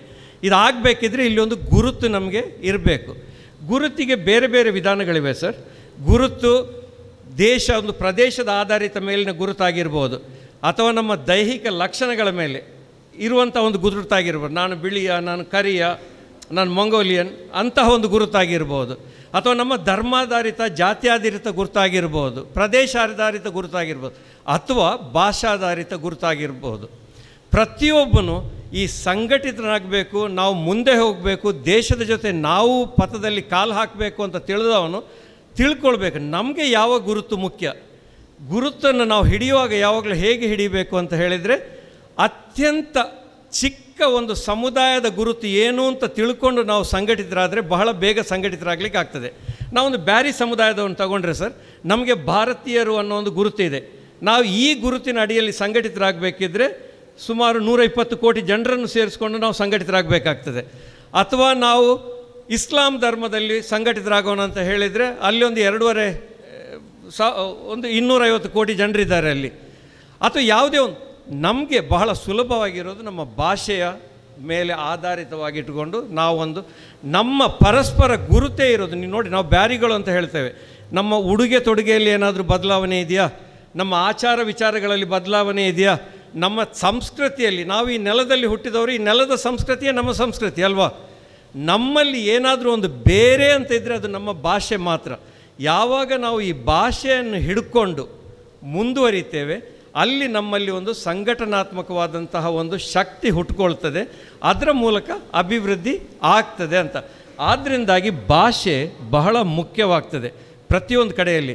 ತಾವು ನೋಡಿದರೆ ಸರ್, ಜಪಾನ್ ಅಂತ ಒಂದು ಚಿಕ್ಕ ದೇಶ, ಇವತ್ತು ಯಾವ ಭಾಷೆಯಲ್ಲಿ ಮಾಧ್ಯಮ ಇರಬೇಕು ಅಂತ, ನಾವೆಲ್ಲ ಇಂಗ್ಲೀಷ್ ಮಾಧ್ಯಮ ಅಂತ ಹೇಳ್ತೇವೆ. ಜಪಾನ್ ಅವರಿಗೆ ಅಷ್ಟು ಜ್ಞಾನ ಇಲ್ವಾ? ಇಂಗ್ಲೀಷ್ ಮಾಧ್ಯಮದಲ್ಲಿ ಆ ಮಕ್ಕಳಿಗೆ ಎಜುಕೇಷನ್ ಕೊಟ್ಟರೆ ನಮ್ಮ ಮಕ್ಕಳು ಮುಂದುವರೆದು ಒಂದು ಪ್ರಪಂಚಿಕ ಮಕ್ಕಳಾಗ್ತಾರೆ ಅನ್ನೋ ಜ್ಞಾನ ಇಲ್ವೋ ಅವರಿಗೆ? ಆದರೂ ಅವರು ಮಾಡೋದಿಲ್ಲ. ಯಾಕೆ? ಅವರ ಭಾಷೆಗೆ ಕೊಟ್ಟು ಅದೇ ಮಾಧ್ಯಮದಲ್ಲಿ ಯಾತಕ್ಕೆ ಕಲಿಸ್ತಾ ಇದ್ದಾರೆ ಅಂತ ಹೇಳಿದರೆ, ಅಲ್ಲಿ ಸ್ವಲ್ಪ ಲಾಸ್ ಆದರೂ ಪರವಾಗಿಲ್ಲ, ಇಲ್ಲಿ ನಮ್ಮ ಐಡೆಂಟಿಟಿ ಇಂಟ್ಯಾಕ್ಟ್ ಆಗಿರ್ತದೆ. ಈ ಐಡೆಂಟಿಟಿಯ ಮೂಲಕ ನಮ್ಮ ಜನರೆಲ್ಲ ಒಂದು ಅನ್ನೋ ಭಾವನೆ ಬರ್ತದೆ, ಅಲ್ಲಿ ಅಭಿಮಾನ ಹುಟ್ಕೊಳ್ತದೆ. ಆ ಅಭಿಮಾನದಿಂದ ಆಗುವಷ್ಟು ಅಭಿವೃದ್ಧಿ ಇಂಗ್ಲೀಷ್ ಕಲಿತು ಪ್ರಪಂಚಕ್ಕೆ ಹೋದಷ್ಟು ಅಭಿವೃದ್ಧಿ, ಅದನ್ನು ನಾವು ಬೇಕಿದ್ದರೆ ಟ್ರೇಡ್ ಆಫ್ ಮಾಡ್ಕೊಳ್ಬೋದು, ಅದನ್ನು ಬಿಟ್ಟು ನಾವು ಇದನ್ನು ಮಾಡ್ಬೋದಂತ. ಪ್ರತಿಯೊಬ್ಬ ಭಾಷೆಯ ಮೇಲೆ ಇಷ್ಟೊಂದು ಒತ್ತು ಹಾಕೋದು ಅದಕ್ಕೆ ಸರ್. ನಮಗೆ ಯಾವಾಗಲೂ ಇದು ಅನ್ನಿಸ್ತದೆ. ಯಾಕೆ ತಿಳಿದವರು, ಎರಡು ವಿಚಾರಗಳಿರ್ತವೆ ಸರ್, ಒಂದು ವ್ಯಕ್ತ ಮತ್ತೊಂದು ಅವ್ಯಕ್ತ ಅಂತ. ವ್ಯಕ್ತ ಎಲ್ರಿಗೂ ಕಣ್ಣಿಗೆ ಕಾಣ್ತದೆ, ಅವ್ಯಕ್ತವಾಗಿರುವಂತಹ ವಿಚಾರಗಳು ಅದು ಜ್ಞಾನಿಗಳ ಬಹಳ ವರ್ಷದ ಅನುಭವದಿಂದ ಪರಿಪಕ್ವವಾಗಿ ಬಂದಂತಹ ಒಂದು ಜ್ಞಾನ. ಅದವರು ಹೇಳಿದಾಗ ನಾವು ಕೇಳ್ಕೊಳ್ಬೇಕು, ಅದರ ಮೇಲೆ ಚರ್ಚೆ ಇಲ್ಲ. ಇವರೆಲ್ಲ ನಮಗೆ ಏನು ಹೇಳ್ತಾರೆ ಅಂತ ಹೇಳಿದರೆ, ಯಾವುದೇ ಒಂದು ನಿಮ್ಮ ಗುರುತನ್ನು ಹಿಡ್ಕೊಂಡು ಇವತ್ತಿನ ದಿನದಲ್ಲಿ ಸರ್ ನಮಗೆ ಬೇರೆ ಬೇರೆ ವಿಧದಲ್ಲಿ ರಿಸರ್ವೇಷನ್ ಇರ್ಬೋದು, ಈ ದೇಶದ ಮೇಲೆ ಅಭಿಮಾನ ಹುಟ್ಟಿಸುವಂಥ ಒಂದು ಕೆಲಸ ಆಗ್ತಾಯಿದೆ. ನಾನು ಹೇಳಿದರೆ ನೀವಲ್ಲಿ ಕೆಲವರೆಲ್ಲ ಒಪ್ಕೊಳ್ಳಿಕ್ಕಿಲ್ಲ ಇದರಲ್ಲಿ. ಅದು ಯಾವುದೇ ಒಂದು ಧರ್ಮಾಧಾರಿತ ಇರ್ಬೋದು, ಅಲ್ಲಿ ಸ್ವಲ್ಪ ನಮಗೆಲ್ಲ ಭಿನ್ನಾಭಿಪ್ರಾಯಗಳಿರ್ಬೋದು. ಆದ್ರೂ ಈ ದೇಶದ ಮೇಲೆ ಅಭಿಮಾನ ಹುಟ್ಟಿಸುವಂಥ ಒಂದು ಕೆಲಸ ಆಗಿರೋದ್ರಿಂದ ಇವತ್ತಿನ ದಿನಗಳಲ್ಲಿ ನಾನು ಅಂದ್ಕೊಳ್ತೇನೆ ನಮ್ಮ ಅಭಿವೃದ್ಧಿ ಶೀಘ್ರವಾಗಿ ಆಗ್ತಾ ಇದೆ ಅಂತ ಹೇಳಿ. ನಾನು ಯಾಕೆ ಹೇಳ್ತೇನೆ ಅಂದರೆ, ಗುಣಕ್ಕೆ ಮತ್ಸರವಿಲ್ಲ ಅಂತ ಹೇಳ್ತಾರೆ. ನಮಗೆ ಬೇರೆ ಬೇರೆ ವಿಚಾರಗಳಲ್ಲಿ ಭಿನ್ನಾಭಿಪ್ರಾಯಗಳಿರ್ಬೋದು, ಆದರೆ ಒಂದು ವಿಧದಲ್ಲಿ ಯಾವ ರೀತಿಯಲ್ಲಿ ನಮ್ಮ ಸಂಸ್ಕೃತಿಯ ಮೇಲೆ ನಮಗೊಂದು ಅಭಿಮಾನ ಬರುವಂಥ ಕೆಲಸ ಇವತ್ತು ನಡೀತಾ ಇದೆ, ಇದು ಬಹಳ ಮುಖ್ಯವಾದ ಕೆಲಸ ಅಂತ ನಾನು ಭಾವಿಸ್ತೇನೆ. ಆದ್ದರಿಂದ ನಾನು ಹೇಳೋದು, ನಮಗೆ ಅಭಿವೃದ್ಧಿಗೆ, ಸಾಮೂಹಿಕ ಅಭಿವೃದ್ಧಿಯ ಕಡೆಗೆ ನಾವು ಹೋಗಬೇಕಿದ್ರೆ ಅಲ್ಲಿ ನಮಗೆ ನಮ್ಮ ಗುರುತು ಬಹಳ ಮುಖ್ಯವಾಗ್ತದೆ. ಆ ಗುರುತಿನ ಹಿಂದೆ ಇರುವಂತಹ ಶಕ್ತಿಯೇ ನಮ್ಮ ಭಾಷೆ. ಆ ಭಾಷೆಯ ಬಗ್ಗೆ ನಾವು ಎಷ್ಟು ಮುಂದುವರೆದುಕೊಂಡು ಹೋಗ್ತೇವೆ ಅಷ್ಟು ನಾವು ಒಳ್ಳೆಯದಾಗ್ತೇವೆ. ನಾನೀಗ ಕೇಳೋದು, ಒಂದು ವೇಳೆ ನಾನೀಗ ಹೇಳಿದರೆ ನಿಮಗೆ ಅದರಿಂದಾಗಿ ನಮ್ಮ ಸಮುದಾಯ ಅಭಿವೃದ್ಧಿ ಆಗ್ತದೆ ಅಂತ ಹೇಳಿದರೆ, ಹಾಗಾದರೆ 1400-1600 ವರ್ಷಗಳ ಇತಿಹಾಸ ಇರುವಂತಹ ಈ ಬ್ಯಾರಿ ಸಮುದಾಯ ಆವಾಗಲೂ ನಮಗೆ ಆ ಗುರುತಿತ್ತು, ಈವಾಗಲೂ ಇದೆ. ನಾವು ಯಾತಕ್ಕೆ ಹಿಂದೆ ಉಳಿದೆವು ಸರ್? ನಮಗೆ ನಮ್ಮ ಹಿಸ್ಟ್ರಿ ನೋಡೋದಾಗ ಗೊತ್ತಾಗ್ತದೆ, 18ನೇ ಶತಮಾನದವರೆಗೆ ಬಹಳ ಮುಂಚೂಣಿಯಲ್ಲಿದ್ದಂಥ ಒಂದು ಸಮುದಾಯ ಸರ್. 1892 ಗಜೆಟಲ್ಲಿ ಮಂಗಳೂರಿನಲ್ಲಿದ್ದಂತಹ 23,600 ಬಿಸ್ನೆಸ್ಗಳಲ್ಲಿ 19,800 ಬಿಸ್ನೆಸ್ಗಳು ಬ್ಯಾರೀಸ್ ಅಂಡರಲ್ಲಿದ್ದಂತಹ ಒಂದು ಸಮುದಾಯ.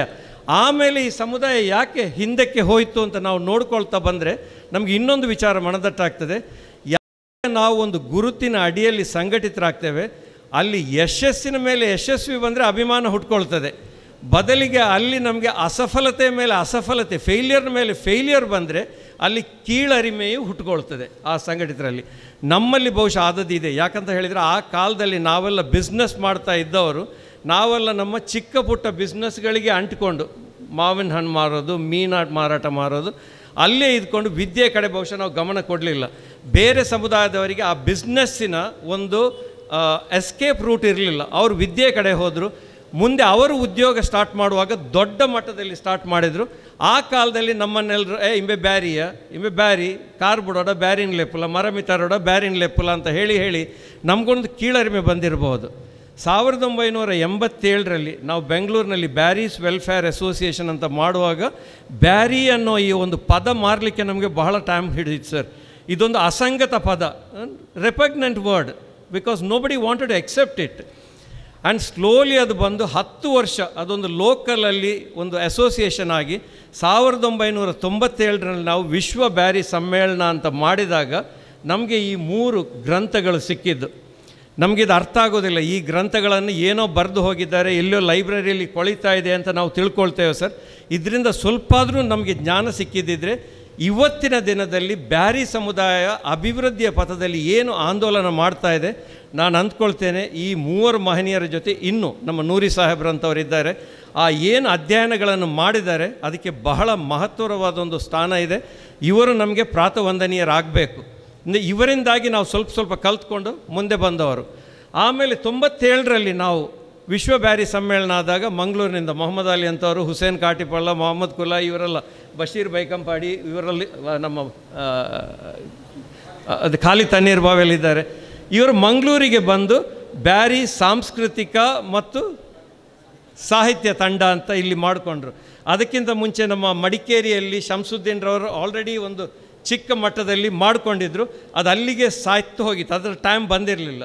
ಆದರೆ 97ರಲ್ಲಿ ಯಾವಾಗ ಇದು ಹುಟ್ಕೊಂಡಿತ್ತು, ಆಮೇಲೆ ನಿರಂತರವಾಗಿ ಬ್ಯಾರಿ ಸಾಹಿತ್ಯ ಸಮ್ಮೇಳನಗಳು ನಡೆಯಿತು. 2008ರ ಹೊತ್ತಿಗೆ ಬ್ಯಾರಿ ಅಕಾಡೆಮಿನೂ ಆಯಿತು. ಆಮೇಲೆ ಬ್ಯಾರಿ ಅಧ್ಯಯನ ಪೀಠ ಅಂತ ಆಯಿತು. ಇದು ಒಂದು ಕಡೆಯಲ್ಲಿ ಸರ್. ಇನ್ನೊಂದು ಕಡೆಯಲ್ಲಿ ವಿದ್ಯೆಯ ಬಗ್ಗೆ ಮೊಯ್ದೀನ್ರವರು ಊದಿದ ಒಂದು ಕಹಳೆಯ ಮೂಲಕ ಒಂದು ಚಿಕ್ಕ ಮಟ್ಟದಲ್ಲಿ ಪ್ರಾರಂಭವಾದಂತಹ ಒಂದು ಶಾಲೆಗಳ ಆಂದೋಲನ ಇದೆ. ಆ ಕಾಲದಲ್ಲಿ ನಮ್ಮ ಮಕ್ಕಳು ವಿದ್ಯೆಯಿಂದ ತೀರಾ ವಂಚಿತರಾಗಿದ್ದಂತಹ ಒಂದು ಸಮುದಾಯ. ನಮ್ಮ ಮಕ್ಕಳಿಗೆ ಶಾಲೆಗೆ ಹೋಗಬೇಕಂದ್ರೆ ಸೀಟ್ ಕೊಡಲಿಕ್ಕೆ ಯಾರು ತಯಾರಿರಲಿಲ್ಲ ಆ ಕಾಲದಲ್ಲಿ ಮದ್ರಸೆಗಳನ್ನು ಕನ್ವರ್ಟ್ ಮಾಡಿಕೊಂಡು ಮಾಡಿದಂತಹ ಶಾಲೆಗಳು. ಇವತ್ತು ಮೂಸಫ್ ಬ್ಯಾರಿಯವರಿದ್ದಾರೆ, ಮುಸ್ಲಿಂ ಎಜುಕೇಷನಲ್ ಇನ್ಸ್ಟಿಟ್ಯೂಷನ್ ಫೆಡರೇಷನ್ ಅಧ್ಯಕ್ಷರಾಗಿ. ದಕ್ಷಿಣ ಕನ್ನಡದಲ್ಲಿರುವ 423 ಇಂಗ್ಲೀಷ್ ಮೀಡಿಯಂ ಶಾಲೆಗಳಲ್ಲಿ 187 ಶಾಲೆಗಳು ಮುಸ್ಲಿಮರ ವತಿಯಿಂದ ನಡೆಯುವಂಥ ಶಾಲೆಗಳಾಗಿವೆ. ಇದು ಸರ್ ಕೇವಲ ಶಾಲೆ ಅಂತಲ್ಲ, ನಮ್ಮ ನಿರಂತರ ಪ್ರಯತ್ನ ಏನಿದೆ ಅಂತ ಹೇಳಿದರೆ ಈ ಶಾಲೆಗಳನ್ನು ನಾವು ಸಾಮೂಹಿಕ ಒಂದು ಸಾರ್ವತ್ರಿಕ ವಿದ್ಯಾದಾನ ಮಾಡುವ ಶಾಲೆಗಳನ್ನು, ಒಂದು ಕಾಲದಲ್ಲಿ ನಮ್ಮ ಮಕ್ಕಳಿಗೆ ಶಾಲೆಗಳಿಲ್ಲ ಅನ್ನೋ ದೃಷ್ಟಿಯಿಂದ ಸ್ಥಾಪಿತವಾದ ಶಾಲೆಗಳಾಗಿದ್ರೂ ಮೊಯ್ದೀನ್ರವರು ವಿಧಿವಶರಾಗುವವರೆಗೂ ಹೇಳ್ತಾ ಇದ್ದರು, ನಿಮ್ಮ ಶಾಲೆಯಲ್ಲಿ ಯಾವಾಗ 50% ಸಮಾಜದ ಬೇರೆ ವರ್ಗದ ಮಕ್ಕಳು ಬಂದು ಕಲಿಯೋದಿಲ್ವೋ ಅಲ್ಲಿ ನಿಮ್ಮ ಶಾಲೆನೇ ಆಗೋದಿಲ್ಲ, ನಿಮ್ಮ ಉದ್ದೇಶನೇ ಕೆಟ್ಟು ಹೋಗ್ತದೆ ಅಂತ. ಮಿಲಾಗ್ರಿಸಲ್ಲಿ ನೋಡಿ ಸರ್, ಯಾರಿದನ್ನು ಕ್ರಿಶ್ಚಿಯನ್ ಶಾಲೆ ಅಂತ ಯಾರಾದರೂ ಹೇಳ್ತಾರೆ ಇವತ್ತು, ಅಥವಾ ಎಲೋಷಿಯಸನ್ನು, ಅಥವಾ ನಾನು ಕಲಿತ ಬಜ್ಪೆ ಸೈಂಟ್ ಜೋಸೆಫ್ ಸ್ಕೂಲನ್ನು, ಅಥವಾ ಮಣಿಪಾಲದ ಪೈಯವರನ್ನು ಕೊಂಕಣಿ ಶಾಲೆ ಅಂತ ಹೇಳ್ತಾರೆ. ನಮ್ಮ ಶಾಲೆಗೆ ಇವತ್ತು ಅದೇ ಹಣೆಪಟ್ಟಿದೆ, ನಾವು ಮಾಡಿರೋ ಶಾಲೆ ಮುಸ್ಲಿಂ ಶಾಲೆ, ನಾವು ಕರೆಯೋದು ಹಾಗೆ. ಆದರೆ ಇಲ್ಲಿರುವ ಟೀಚರ್ಗಳು 6500 ಟೀಚರ್ಗಳಿದ್ದಾರೆ, ಅದರಲ್ಲಿ 5000 ಇರೋದು ನಾನ್ ಮುಸ್ಲಿಮ್ಸ್ ಟೀಚರ್ಸ್ ನಮ್ಮಲ್ಲಿ. ಈ ನಿಟ್ಟಿನಲ್ಲಿ ನಮ್ಮ ಪ್ರಯತ್ನ ಸಾಗ್ತಾ ಇದೆ ಸರ್. ಇಲ್ಲಿ ಏನಾಯಿತು ಅಂದರೆ, ನಾನು ಮತ್ತೆ ಸಬ್ಜೆಕ್ಟಿಗೆ ಬರೋದು, 1997ರಲ್ಲಿ ನಮ್ಮಲ್ಲಿ ಒಂದು ಕಡೆಯಲ್ಲಿ ಸಾಹಿತ್ಯದಲ್ಲಿ ಬಹಳ ದೊಡ್ಡ ಕೃಷಿಯಾಗತೊಡಗಿತು. ತುಂಬ ಜನ ಬರೀಲಿಕ್ಕೆ ತೊಡಗಿದ್ರು, ಕ್ಯಾಸೆಟ್ಗಳು ಬಂದವು, ಪ್ರಹಸನಗಳು ಬಂದವು, ಬೇಕಿದ್ದದ್ದು ಬಂದು, ಬೇಡದ್ದು ಬಂತು, ಎಲ್ಲ ರೀತಿಯಲ್ಲಿ ಬಂದು ಒಂದು ಆಂದೋಲನದ ರೂಪ ಹೊಟ್ಕೊಂಡು ಜನರಿಗೆ ಒಂದು ಅಭಿರುಚಿ ಬಂತು. ನಾವು ಬ್ಯಾರಿಗಳು ಅನ್ನುವಂಥ ಗುರುತು ಗಟ್ಟಿಯಾಯಿತು. ನಮ್ಮದು ಅಭಿಮಾನ ಹುಟ್ಕೊಳ್ಬೇಕಿದ್ರೆ ಇನ್ನೂ ಸ್ವಲ್ಪ ಮುಂದೆ ನಾವು ಹೊರಡಬೇಕಾಗಿದ್ದು. ಜೊತೆಗೆ ಯಾವಾಗ ಈ ವಿದ್ಯೆಯ ಆಂದೋಲನ ಬಂತು ಮತ್ತು ಸೌದಿಗೆ ಹೋಗಿರೋ ನಮ್ಮ ಮಕ್ಕಳು ಒಂದು ಅಷ್ಟು ವರ್ಷ ಹೊರೆ ಹೊರುವ ಕೆಲಸ ಮಾಡ್ತಾ ಇರೋರೆಲ್ಲರೂ ಬಂದು ಮುಂದೆ ಹೋಗಿ ಬಿಸ್ನೆಸ್ ಅಂತೆಲ್ಲ ಸ್ಟಾರ್ಟ್ ಮಾಡಿ ಅಲ್ಲಿ ಒಂದು ದೊಡ್ಡ ಯಶಸ್ಸು ಕಂಡಾಗ ಅಲ್ಲಿ ಅಭಿಮಾನನೂ ಹುಟ್ಕೊಳ್ತು. There is Victor Hugo's famous word sir, an idea whose time has come you can't stop. ಅಂದರೆ ಒಂದು ಕಲ್ಪನೆಗೆ ಯಾವಾಗ ಅದರ ಸಮಯ ಕೂಡಿ ಬರ್ತದೆ ಅದನ್ನು ನಿಮ್ಮ ಕೈನಲ್ಲಿ ಸ್ಟಾಪ್ ಮಾಡಲಿಕ್ಕೆ ಸಾಧ್ಯವಿಲ್ಲ. ನಮಗೆ ನಾನು ಅಂದ್ಕೊಳ್ತೇನೆ 1997ರಲ್ಲಿ ಆ ಸಮಯ, ಇದು ಯಾರು ನಾನು ನೀವು ಇವರು ಮಾಡಿದಲ್ಲ, ಸಮಯ ನಮಗೆ ಕೂಡಿ ಬಂದಿತ್ತು. ಸರ್ ತಾವು ಹೋಗಿ ಸರ್, ತಾವು 10 ನಿಮಿಷ ಮಾತಾಡ್ತೇನೆ.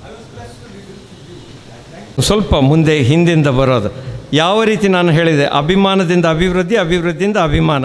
ಇದು ಬರಬೇಕಿದ್ರೆ ನಾವು ತೊಡಕ ಎಲ್ಲಿ ಮಾಡಬೇಕು ಅಂತ ಹೇಳಿದರೆ, ಮೂಲ ನಮ್ಮ ಗುರುತಿನಡಿಯಲ್ಲಿ ನಾವು ಸಂಘಟಿತರಾಗಬೇಕು.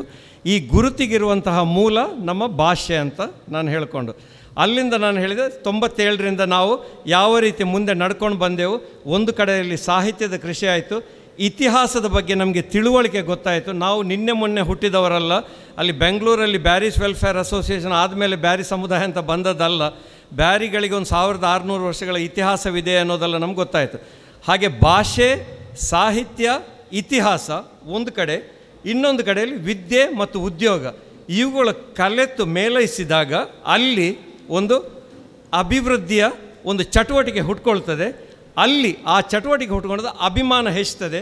ಈ ಅಭಿಮಾನದ ಮುಖಾಂತರ ಮತ್ತಷ್ಟು ಅಭಿವೃದ್ಧಿ ಆಗ್ತದೆ. ಆ ಅಭಿವೃದ್ಧಿ ಮುಖ ಮತ್ತಷ್ಟು ಅಭಿಮಾನ ಹುಟ್ಕೊಳ್ಳೋದು ಹೀಗೆ ಮುಂದುವರೆದುಕೊಂಡು ಹೋಗ್ತಾ ಇದೆ. ಈ ನಿಟ್ಟಿನಲ್ಲಿ ನಾನೊಂದು ಕೆಲವು ವಿಚಾರಗಳನ್ನು ತಮಗೆ ಹೇಳೋದು ಸರ್. ಇಲ್ಲಿ ತಾವು ಹೇಳಿದ್ರಿ ಒಂದು ಕೆಲವು ವಿವಾದಗಳಿವೆ, ಕಾಂಟ್ರವರ್ಸಿ ಇದೆ. ಒಂದು ನಮ್ಮ ಹಿಸ್ಟ್ರಿಯ ಬಗ್ಗೆ, ಒಂದು ನಮ್ಮ ಭಾಷೆಯ ಮೂಲದ ಬಗ್ಗೆ ಅಥವಾ ನಮ್ಮ ಹೆಸರಿನ ಮೂಲದ ಬಗ್ಗೆ. ಹೀಗೆ ಇತಿಹಾಸ ಅಂತ ಹೇಳೋದು ಸರ್, ಇತಿಹಾಸ ಎಲ್ಲ ಸಬ್ಜೆಕ್ಟಿಗೆ ಇರೋ ಹಾಗೆ 2 ಆಯಾಮಗಳಿರ್ತದೆ ಇತಿಹಾಸಕ್ಕೂ ಇರೋ ಹಾಗೆ. ಒಂದು ಅಧ್ಯಯನ, ಇನ್ನೊಂದು ಪ್ರಯೋಗ. One is study and the other one is application. ಸಿಂಪಲಾಗಿ ಅರ್ಥ ಮಾಡ್ಕೊಳ್ಬೇಕಿದ್ರೆ ನಮಗೆ ಒಂದು ಕಂಪ್ಯೂಟ್ರಲ್ಲಿ ಕಂಪ್ಯೂಟರ್ ಸೈನ್ಸ್ ಇದೆ, ಅದು ವಿದ್ಯಾರ್ಥಿಗಳಿಗೆ ಬಿಟ್ಟದ್ದು. ಅಲ್ಲಿ ಹೋಗಿ ಅವರು ಸ್ಟಡಿ ಮಾಡಬೇಕು, ಅವರದನ್ನು ಏನೋ ನಮಗೆ ಗೊತ್ತಿರಬೇಕಾಗಿದ್ದು ಅದನ್ನು ಉಪಯೋಗಿಸೋದು ಹೇಗೆ ಅನ್ನೋದು ಮಾತ್ರ. ಆಟೋಮೊಬೈಲ್ ನಮಗೆ ಏನಕ್ಕೆ ಬೇಕು, ಅದರಲ್ಲಿ crank shaft, engine, double engine, triple engine ಏನು ಮಾಡ್ತಾರೆ ನಮಗೆ ಅಗತ್ಯ ಇಲ್ಲ. ನಮಗೆ ಬೇಕಾಗಿರೋದು ಆ ಗಾಡಿಯನ್ನು ನಾವು ಹೇಗೆ ಸುರಕ್ಷಿತವಾಗಿ ನಡೆಸ್ಕೊಂಡು ಹೋಗಬೇಕು ಅಂತ. ಇತಿಹಾಸದ ಬಗ್ಗೆನೂ ನನ್ನಲ್ಲಿ ಎಲ್ಲ ಇಲ್ಲಿ ಸೇರಿರುವಂತಹ ಮಹನೀಯರಲ್ಲಿ ಒಂದು ಕಳಕಳಿಯ ವಿನಂತಿ, ಇತಿಹಾಸದ ಬಗ್ಗೆ ದಯವಿಟ್ಟು ಆ ಭಿನ್ನಾಭಿಪ್ರಾಯಗಳನ್ನು ಮತ್ತೆ ಮತ್ತೆ ಹೇಳುವಂಥ ಕೆಲಸ ಮಾಡಬೇಡಿ. ಅದನ್ನು ನಾವು ಸಂಶೋಧಕರಿಗೆ ಬಿಡಬೇಕು. ಅವರು ಏನು ಹೇಳ್ತಾರೆ ಅಲ್ಲಿಂದ ನಾವು ಕಲಿಬೇಕು. ನಾವು 1200 ವರ್ಷನ ನಮ್ಮ ಇತಿಹಾಸ 400 600 ಏನು ಡಿಫ್ರೆನ್ಸ್ ಮಾಡ್ತದೆ? ನಮಗೆ ಬೇಕಾಗಿರೋದು ನಾವು ನಿನ್ನೆ ಮೊನ್ನೆ ಸಮುದಾಯ ಅಲ್ಲ, ನಮ್ಮ ಸಮುದಾಯಕ್ಕೆ ಒಂದು ಭದ್ರವಾದಂಥ ಬುನಾದಿ ಇದೆ. ಇದು ಒಂದು 1000 ವರ್ಷಕ್ಕೆ ಹಿಂದಿಂದ ಬಂದಂಥ ಒಂದು ಸಮುದಾಯ. ಇತಿಹಾಸದಿಂದ ನಾವು ಕಲ್ತ್ಕೊಳ್ಬೇಕೇ ವಿನ ನಾವು ಇತಿಹಾಸದಲ್ಲಿ ಸ್ಟಕ್ಕಾಗಿ ನಿಂತರೆ there is a word, if you get trapped in past you can go forward ಅಂತ. ನೀವು ಅಲ್ಲಿ ಟ್ರ್ಯಾಪ್ ಆಗಿ ನಿಂತುಬಿಡ್ತೀರ. ನಾವು ಅಲ್ಲಿಂದ ಪ್ರಯೋಗಾತ್ಮಕವಾಗಿ ನಮ್ಗೆ ಏನು ಅಗತ್ಯ ಇದೆ ಅಷ್ಟನ್ನು ತಿಳ್ಕೊಳ್ಬೇಕು. ಎರಡನೇದ್ದು ನಮ್ಮ ಮೂಲ, ಈ ಬ್ಯಾರಿಗಳ ಮೂಲ. ಇದು ಆಲಿಯಾಕ್ನವರಿದ್ದಾರೆ, ಬಹಳ ವಿಸ್ತೃತವಾಗಿ ಇದ್ರ ಬಗ್ಗೆ ಚರ್ಚೆ ಮಾಡಿದ್ದಾರೆ. ಬ್ಯಾರಿ ಅಂದರೆ ಇದು ಬ್ಯಾರ ಅನ್ನೋ ವರ್ಡಿಂದ ಬಂದದ್ದ ಅಥವಾ ಬಹಾರಿ ಅನ್ನೋ ಅರಬ್ ವರ್ಡಿಂದ ಬಂದದ್ದ ಅಥವಾ ಬಡ್ಡೂರ್ ಅವರು ಇತ್ತೀಚೆಗೆ ಇನ್ನೊಂದು ಥಿಯರಿ ಪ್ರೊಪಗೇಟ್ ಮಾಡ್ತಾ ಇದ್ದಾರೆ. ನಾನು ಹೇಳೋ ಸರ್, ಯಾವುದೇ ಹೆಸರು ಯಾರು ಇಟ್ಟುಕೊಂಡು ಬರುವಂಥ ಹೆಸರಲ್ಲ. ಹೆಸರಿನ ಮೂಲ ಹುಡುಕ್ಲಿಕ್ಕೆ ಯಾರೂ ಹೋಗಬಾರ್ದು. ನಮಗೆ ಇಲ್ಲಿ ಅಗತ್ಯವಾಗಿ ಬೇಕು, ಅದು ಅಧ್ಯಯನಗಾರರಿಗೆ ಬಿಟ್ಟದ್ದು. ಕೆಲವರು ಅಧ್ಯಯನ ಮಾಡುವಾಗ ಅದನ್ನು ಹೀಗೆ ಅಂತ ಹೇಳ್ತಾರೆ, ಇನ್ನು ಕೆಲವರು ಮಾಡುವಾಗ ಹೀಗೆ ಅಂತ ಹೇಳ್ತಾರೆ. ಯಾಕೆ ಬ್ಯಾರಿ ಅಂತ ವರ್ಡಿಂದಾಗಿ ಬ್ಯಾರ ಅಂತ ವರ್ಡ್ ಹುಟ್ಕೊಳ್ಬಾಗಿದ್ರೆ ಅದು ಒಂದು ಸಾಧ್ಯತೆ ಇದೆ. ನಾನು ಜಾಸ್ತಿ ಹೇಳಿದರೆ ಮತ್ತು ತುಳುವವರು ಕಲ್ಲು ಬಿಸಾಡ್ತಾರೆ, ಬ್ಯಾರಿಡ್ದಾತ ಎಂಕ್ಲು ಬ್ಯಾರ ಮಲ್ತಿನಿಗೆ ಅಂತ. ಹಾಗೆಲ್ಲ ನಾನು ಹೇಳೋದು. ಅದು ಯಾವಾಗ ಹೇಗೆ ಹುಟ್ಕೊಳ್ತದೆಯಾ? ಇತ್ತೀಚಿನ ದಿನಗಳಲ್ಲಿ ಒಂದು ಬಡಾವಣೆಗೆ, ಒಂದು ಪ್ರದೇಶಕ್ಕೆ ನಾಮಕರಣ ಮಾಡುವಂಥ ಪ್ರಕ್ರಿಯೆ ಇದೆ. ಹಳೆ ಕಾಲದಲ್ಲಿ ನಾಮಕರಣ ಅದರಷ್ಟಕ್ಕೆ ಹಾಕ್ಕೊಂಡು ಹೋದದ್ದು. ಅದು ಹೇಗೋ ಬಂತು, ಸ್ವಲ್ಪ ಆಚೆ ಇರ್ಬೋದು, ಸ್ವಲ್ಪ ಈಚೆ ಇರ್ಬೋದು, ಅದು ಆಮೇಲೆ ಅಡ್ಜಸ್ಟ್ ಆಗಿ ಏನೋ ಒಂದು ಹೆಸರು ಬ್ಯಾರಿ ಅಂತ ಬಂದುಬಿಟ್ಟಿದೆ. ನಮಗೆ ಇಲ್ಲಿ ಅಧ್ಯಯನ ರೂಪದಲ್ಲಿ ನಾವು ಬಿಡಬೇಕಿದ್ದನ್ನು, ಪ್ರಯೋಗ ರೂಪದಲ್ಲಿ ನಾವು ಏನು ತಗೊಳ್ಬೇಕು ಅಂತ ಹೇಳಿದರೆ ನಮ್ಗೆ ಇಷ್ಟೇ ಗೊತ್ತಾಗಿರಬೇಕಾಗಿರೋದು. ನಾವು ಬ್ಯಾರಿಗಳು ಬ್ಯಾರದಿಂದ ಬಂದ ಬ್ಯಾರಿಗಳಾಗಿರ್ಬೋದು, ಅಥವಾ ಅರಬ್ ವರ್ತಕರ ಬಹಾರಿಗಳಿಂದ ಬಂದ ಬ್ಯಾರಿಗಳಾಗಿರ್ಬೋದು, ಅಥವಾ ಇನ್ಯಾವುದೇ. ಆದರೆ ನಾವು ಒಂದು ವರ್ತಕ ಸಮುದಾಯ ಅಂತ ತಿಳ್ಕೊಳ್ಳೋದ್ರಲ್ಲಿ ನಮ್ಮಲ್ಲಿ ಲಾಭ ಇದೆ. ಯಾವಾಗಲೂ ಸರಿ ಯಾವುದು ತಪ್ಪು ಯಾವುದು ಅಂತ ತಿಳ್ಕೊಳ್ಳೋ ಬದಲು ನಾವು ನಮಗೆ ಯಾವುದು ಸಮಂಜಸ, ಯಾವುದು ನಮ್ಮ ಅಭಿವೃದ್ಧಿಗೆ ಸೂಟ್ ಆಗ್ತದೆ ಅನ್ನೋದನ್ನು ನಾವು ತಗೊಳ್ಬೇಕು. ನಮಗೆಲ್ಲ ಅಭಿವೃದ್ಧಿಗೆ ಸೂಟ್ ಆಗೋದು ಒಂದೇ ವಿಚಾರ, ನಮ್ಮ ಬ್ಲಡ್ಡಲ್ಲಿ ಬಿಸ್ನೆಸ್ ಇದೆ. ಯಾವ ರೀತಿ ಮಾರ್ವಾಡಿ ಸಮುದಾಯದಲ್ಲಿ ನಮ್ಮ ಮಕ್ಕಳಲ್ಲಿ ಇದನ್ನು ನಾವು ಹೇಳ್ಕೊಡ್ಬೇಕು. ನಮಗೆ ಬ್ಯಾರ ಅಥವಾ ವ್ಯಾಪಾರ ಅನ್ನೋದು ಇದೊಂದು ಹೊಸ ವಿಚಾರ ಅಲ್ಲ, ನಾವು ಇತ್ತೀಚೆಗೆ ಕಲ್ತ್ಕೊಂಡ ವಿಚಾರ ಅಲ್ಲ. ಇದು ನಮ್ಮ ಕೋರ್ ಸ್ಟ್ರೆಂತ್ ಅನ್ನೋದನ್ನು ಖಾಲಿ ತಿಳ್ಕೊಂಡ್ರೆ ಸಾಕಾಗ್ತದೆ ನಾವು. ಮತ್ತು ಹಾಗೆ ಇದು ಬ್ಯಾರಿ ಒಂದು ಜನಾಂಗನ, ಒಂದು ಸಮುದಾಯನ ಅಂತ. ಇಲ್ಲಿ ಹಂಸ ಮಲಾರವರು ಇದ್ದಾರೆ. ನಾನೊಂದು ತೀರ್ಮಾನವಾಗಿ ಹೇಳ್ತೇನೆ ಸರ್, ಜನಾಂಗ ಅನ್ನೋ ಒಂದು ಪದಕ್ಕೆ ಅದಕ್ಕೆ ಆವಾಗಲೇ ಎಸ್ಟ್ಯಾಬ್ಲಿಷ್ ಆಗಿರುವಂತಹ ಒಂದು ಅರ್ಥ ಇದೆ. ಜನಾಂಗ ಅಂತ ಹೇಳಿದರೆ ಜನರ ವಿಭಾಗ. ಅದು ಯಾವ ರೀತಿ ಆಗಿತ್ತು ಅಂತ ಹೇಳಿದರೆ ದೈಹಿಕ ಲಕ್ಷಣಗಳ ಮೇಲೆ ಆದಂತಹ ಒಂದು ವಿಭಾಗ ಸರ್. ಇಂಗ್ಲೀಷ್ನಲ್ಲಿ ರೇಸ್ ಅಂತ ಹೇಳ್ತಾರೆ. ಇತ್ತೀಚೆಗೆ ಈ ಶಬ್ದವನ್ನು ಖಂಡಿಸ್ತಾ ಇದ್ದಾರೆ, ಅಂದರೆ ರೇಸಿಸಮ್ ಆಗಬಾರ್ದು ಅನ್ನೋ ವಿಚಾರದಲ್ಲಿ. ಆದರೆ ವೆಸ್ಟರ್ನ್ ಫಿಲಾಸಫರ್ ಪ್ರಕಾರ ಪ್ರಪಂಚದಲ್ಲಿ ಕೇವಲ 5 ಅಥವಾ 6 ಜನಾಂಗಗಳು ಮಾತ್ರ ಇರೋದು. ಒಂದೊಂದು ಜನಾಂಗದಲ್ಲಿ 100 ಕೋಟಿ ಜನರು ಇರಬೇಕು ಸರ್, ಆಗಲೇ ಜನಾಂಗ ಆಗೋದು. ಇದು ದೈಹಿಕ ಲಕ್ಷಣಗಳ ಮೂಲಕ ಆಗುವಂಥದ್ದು. ಫಾರ್ ಎಕ್ಸಾಂಪಲ್, ಒಂದು ಜನಾಂಗ ಕಾಕೇಶಿಯನ್ಸ್ ಅಂತ. ಕಾಕೇಶಿಯನ್ಸ್ ಹೇಳಿದರೆ ಶ್ವೇತವರ್ಣೀಯರು ಅಂತ. ಇವರ ದೇಹದ ಬಣ್ಣ ಬಿಳಿ, ಕೂದಲು ಬಿಳಿ, ಇವರು ಯುರೋಪಿಂದ ಆಚೆ ಇರುವವರು ಕಾಕೇಶಿಯನ್ಸ್. ಇನ್ನೊಬ್ಬರು ನೀಗ್ರಾಯ್ಡ್ಸ್ ಅಂತ. ಈಗ ನೀಗ್ರೋ ಅಂತ ವರ್ಡ್ ಯೂಸ್ ಮಾಡಲಿಕ್ಕಿಲ್ಲ. ನೀಗ್ರೋ ಅಂದರೆ the word in Spanish is black ಅಂತ. ಆದರೆ ಅದನ್ನು ಒಂದು ಖಂಡನೀಯ ಶಬ್ದವಾಗಿರೋದ್ರಿಂದ ಯೂಸ್ ಮಾಡಬಾರ್ದು ಅದನ್ನು. ನೀಗ್ರಾಯ್ಡ್ಸ್ ಅಂತ ಹೇಳಿದರೆ ಕರಿ ವರ್ಣೀಯರು ಅಂತ. ಆಫ್ರಿಕಾ ಪ್ರದೇಶದಲ್ಲಿರೋರು. ಇದು ಎರಡನೇ ರೇಸ್, ಎರಡನೇ ಜನಾಂಗ. ಇದು ಬ್ಯಾರಿ ಜನಾಂಗ ಆಗೋದಿಲ್ಲ. ಮೂರನೇದು ಮಂಗೋಲಿಯನ್ಸ್. ಮಂಗೋಲಿಯನ್ಸ್ ಈ ಬಿಳಿ ಕರಿಯರಿಗೆ ಕೂದಲು ಗುಂಗುರಾಗಿರ್ತದೆ, ದೇಹ ದಾಡಿಯ ದೊಡ್ಡದಾಗಿರ್ತದೆ, ಕಪ್ಪು ಬಣ್ಣದವರಾಗಿರ್ತಾರೆ. ಮೂರನೇದು ಮಂಗೋಲಿಯನ್ಸ್ ಅಂತ. ಮಕ್ಕಳು ನೀವು ತಿಳ್ಕೊಳ್ಬೇಕು ಇದನ್ನು, ನಮ್ಮಲ್ಲಿರೋದು 6 ಜನಾಂಗಗಳು ಅಂತ. ಮೂರನೇ ಅವರು ಮಂಗೋಲಿಯನ್ಸ್. ಮಂಗೋಲಿಯನ್ಸ್ ಅಂತ ಹೇಳಿದರೆ ನಮ್ಮ ನಾರ್ತ್ ಈಸ್ಟಿಂದ ಹಿಡಿದು ಚೈನಾ ಈಸ್ಟ್ವರೆಗೆ ಹೋಗುವವರು. ಅವರ ಕಣ್ಣು ಸ್ವಲ್ಪ ಚಿಕ್ಕದಾಗಿರ್ತದೆ, ಮೂಗು ಒಂದು ರೂಪ ಬೇರೆ ಇರ್ತದೆ, ಕೂದಲು ಬಹಳ ಬಿಳಿಯಾಗಿದ್ದು ಬಹಳ ನೀಟಾದ ಕೂದಲು ಇರ್ತದೆ ಇವರಿಗೆ. ನಮ್ಮ ಚೈನಾದವರನ್ನು ನೋಡಿದರೆ, ನಾರ್ತ್ ಈಸ್ಟನ್ನು ನೋಡಿದರೆ ಗೊತ್ತಾ, ಇವರು ಮಂಗೋಲಿಯನ್ಸ್. ಇದು ಒಂದು ರೇಸ್. ಇದು ಬಿಟ್ಟರೆ ಮತ್ತೆರಡು ರೇಸ್ ಇರೋದು ಆರ್ಯನ್ ರೇಸ್. ಆರ್ಯನ್ ರೇಸ್ ಅಂತ ಹೇಳಿದರೆ ಇರಾನಿಂದ ಈ ಕಡೆ ಬಂದು ನಮ್ಮ ನಾರ್ತ್ ಇಂಡಿಯಾನಲ್ಲಿರುವವರೆಲ್ಲ ಆರ್ಯನ್ ರೇಸ್ ಅವರು. ಇವರು ಬಿಳಿ ಇರ್ತಾರೆ, ಆದರೆ ಕೂದಲು ಗುಂಗುರು ಇವರದು. ಇನ್ನು ಇರೋದು ಡ್ರಾವಿಡಿಯನ್ಸ್. ಡ್ರಾವಿಡಿಯನ್ಸ್ ಅಂತ ಹೇಳಿದರೆ ದಕ್ಷಿಣದಲ್ಲಿರುವವರು, ಚಿಕ್ಕ ಜನಾಂಗ ಇದು. ಇವರು ಆ ದಕ್ಷಿಣ ಭಾರತದಿಂದ ಹಿಡಿದು ಶ್ರೀಲಂಕಾವರೆಗೆ ಇರ್ತಾರೆ. ಈ ಮಹಾಭಾರತದ ಪುರಾಣಗಳ ಯುದ್ಧಗಳಲ್ಲಿ ಆರ್ಯನ್ರೆಲ್ಲ ನಾರ್ತ್ ಈಸ್ಟಿಂದ ಬಂದವರು ಬಹಳ ಮುಂದುವರಿದ ಜನಾಂಗ. ಅವರೆಲ್ಲ ಬಂದು ರಾಕ್ಷಸರು ಅಂತ ಯಾರ ಜೊತೆ ಫೈಟ್ ಮಾಡ್ತಾಯಿದ್ರು, ಇವರೆಲ್ಲ ಡ್ರಾವಿಡಿಯನ್ಸ್. ಪಾಪ ಇವರಿಗೆ ನಾಗರಿಕತೆ ಬಂದಿದ್ದು ಸ್ವಲ್ಪ ಲೇಟ್. ಇವರ ಕೂದಲೆಲ್ಲ ಕೆಂಚಲಾಗಿ ಸ್ನಾನ ಮಾಡ್ತಾ ಇರಲಿಲ್ಲ, ದೊಡ್ಡ ದೊಡ್ಡ ಬೊಜ್ಜು ದೇಹ, ಅದನ್ನೆಲ್ಲ ನೋಡ್ತಾ ಇದ್ದೇವಲ್ಲ. ಇವರನ್ನೆಲ್ಲ ರಾಕ್ಷಸ ವರ್ಗಕ್ಕೆ ಸೇರಿಸ್ಕೊಂಡು ಅವರ ಜೊತೆ ಫೈಟ್ ಮಾಡ್ತಾ ಇದ್ದಿದ್ದು. ಇದು ಡ್ರಾವಿಡಿಯನ್ಸ್. ಈ 5 ಜನಾಂಗಗಳು, ಕಾಕೇಶಿಯನ್ಸ್ ಬಿಳಿ ವರ್ಣೀಯರು, ಕಪ್ಪು ವರ್ಣೀಯರು, ಮಂಗೋಲಿಯನ್ಸ್, ಆರ್ಯನ್ಸ್, ಡ್ರಾವಿಡಿಯನ್ಸ್. ಅದು ಬಿಟ್ಟರೆ ಇತ್ತೀಚಿನ ದಿನಗಳಲ್ಲಿ ಸೌತ್ ಅಮೇರಿಕಾದಲ್ಲಿರುವಂತಹ ಅಮೇರಿಕನ್ಸ್, ರೆಡ್ ಇಂಡಿಯನ್ಸ್ ಅಂತ ಹೇಳ್ತಾರೆ. ಇಲ್ಲಿ ನಮ್ಮ ಆಸ್ಟ್ರೇಲಿಯಾದ ಕೆಳಗಡೆ ಮಾವರೀಸ್ ಇದ್ದಾರೆ. ಇವರನ್ನೆಲ್ಲ ಸೇರಿಕೊಂಡು ಬುಡಕಟ್ಟು ಜನಾಂಗ ಅಂತ, ನಮ್ಮಲ್ಲಿ ಗಿರಿಜನರಿರುವವರು. ಇದೊಂದು ಜನಾಂಗ. ಇಷ್ಟು ಜನಾಂಗ ಬಿಟ್ಟರೆ ಸರ್ ಬೇರೆ ಜನಾಂಗ ಅಂತ ಹೆಸರು ಪಡೆಯುವಂಥದ್ದು ಯಾರಿಲ್ಲ. ಸಮುದಾಯ ಅಂತ ಕರೀಬೋದು, ಸಮಾಜ ಅಂತ ನಾವು ಕರೀಬೋದೇ ವಿನ ಬ್ಯಾರಿ ಜನಾಂಗ ಅಂತ ಅದು ಶರೀಫ್ ನಿರ್ಮುಂಜೆಯವರ ಗೀತೆಗೆ ಇರ್ಬೋದು. ನಾವು ಗೀತೆ ಬರೆಯುವಾಗ ಅಲ್ಲಿ ನಾವು ಅದನ್ನು ಒಂದು ಏನು ಹೇಳ್ತಾರೆ, permissive liberty you can take. But ನಾವು ಸಂಶೋಧನೆ ಮಾಡುವಾಗ ಬ್ಯಾರಿ ಜನಾಂಗ ಅಂತ ಹೇಳುವಂಥ ಪ್ರಶ್ನೆ ಬರೋದಿಲ್ಲ. ಅದನ್ನು ನಾವು ನಿಲ್ಲಿಸಬೇಕು. ಜನಾಂಗ ಇರೋದಿಷ್ಟೇ.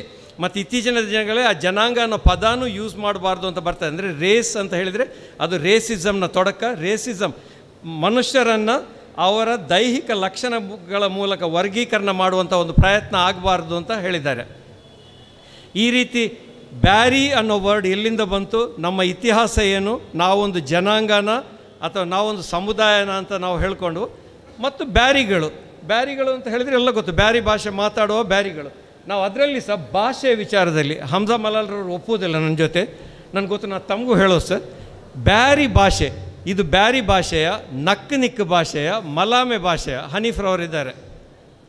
ನಾನು ಹೇಳೋದು ನಮ್ಮ ಬುದ್ಧಿವಂತಿಕೆ ಇರೋದು ನಾವು ಇದನ್ನು ಒಂದು ಭಾಷೆ ಅಂತ ತಗೊಂಡು ಮುಂದುವರಿಯೋದ್ರಲ್ಲಿ. ಇದರ ಮೇಲೆ ನಾವು ಮತ್ತೆ ಭಿನ್ನಾಭಿಪ್ರಾಯಗಳನ್ನು ಮಾಡ್ಕೊಂಡು ಹೋದರೆ ನಮ್ಮ ಭಾಷೆ ಬೆಳೆಯೋದಿಲ್ಲ. ನಾವು ಕೊಂಕಣರನ್ನು ನೋಡಿ, ಕ್ಯಾಥಲಿಕ್ರನ್ನು ನೋಡಿ ಕಲಿಬೇಕಾದ್ದು ಬಹಳ ಇದೆ ಸರ್.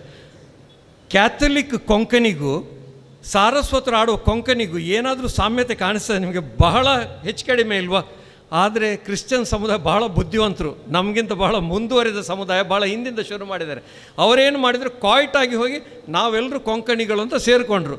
ಇವರು ಕ್ರಿಶ್ಚಿಯನ್ರು, ಅವರು ಹಿಂದೂಗಳು, ಅವ್ರು ಮಾತಾಡುವ ಭಾಷೆಯಲ್ಲಿ ವ್ಯತ್ಯಾಸ ಇದೆ, ಆದ್ರೂ ಕೊಂಕಣಿ ಮುಂದುವರೆದುಕೊಂಡು ಹೋಗ್ತಾ ಇದೆ. ನಾವೆಲ್ಲ ಶಾಲೆಯಲ್ಲಿರುವಾಗ ಸರ್, ನಮಗೆ ನಿಮ್ಮ ಭಾಷೆ ಬಗ್ಗೆ ಗೊತ್ತಿದೆ. ನಾನು ಬಜ್ಪೆ ಕ್ಯಾಥಲಿಕ್ ಶಾಲೆಯಲ್ಲಿ ಕಲ್ತಿದ್ದು.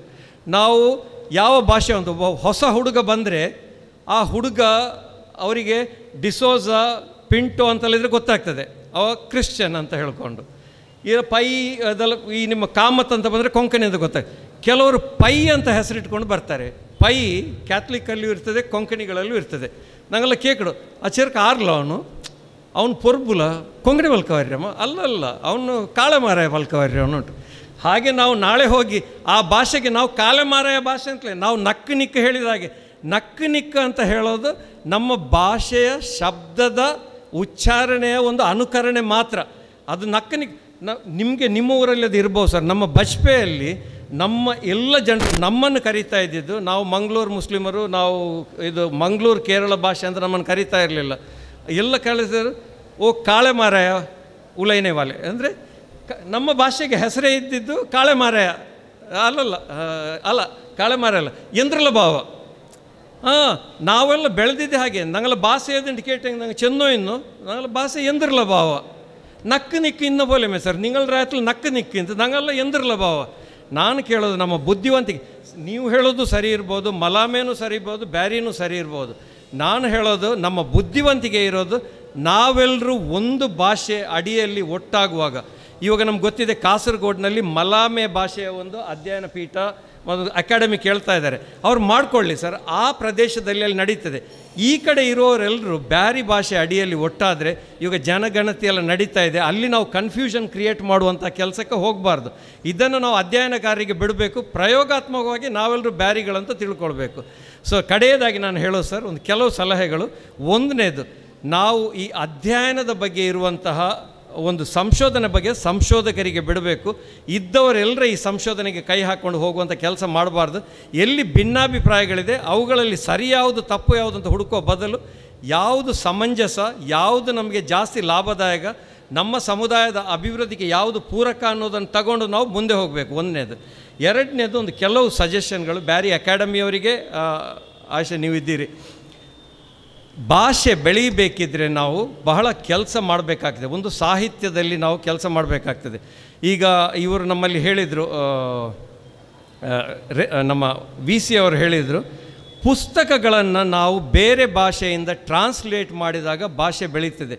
ನನಗೀಗ ಗೊತ್ತಿರೋ ಮಟ್ಟಿಗೆ ಕುತ್ತೆತೂರ್ರವರು ಮಂಕುತಿಮ್ಮನ ಕಗ್ಗ ಒಂದು ಕಡೆಯಲ್ಲಿ ಮಾಡ್ತಾ ಇದ್ದಾರೆ.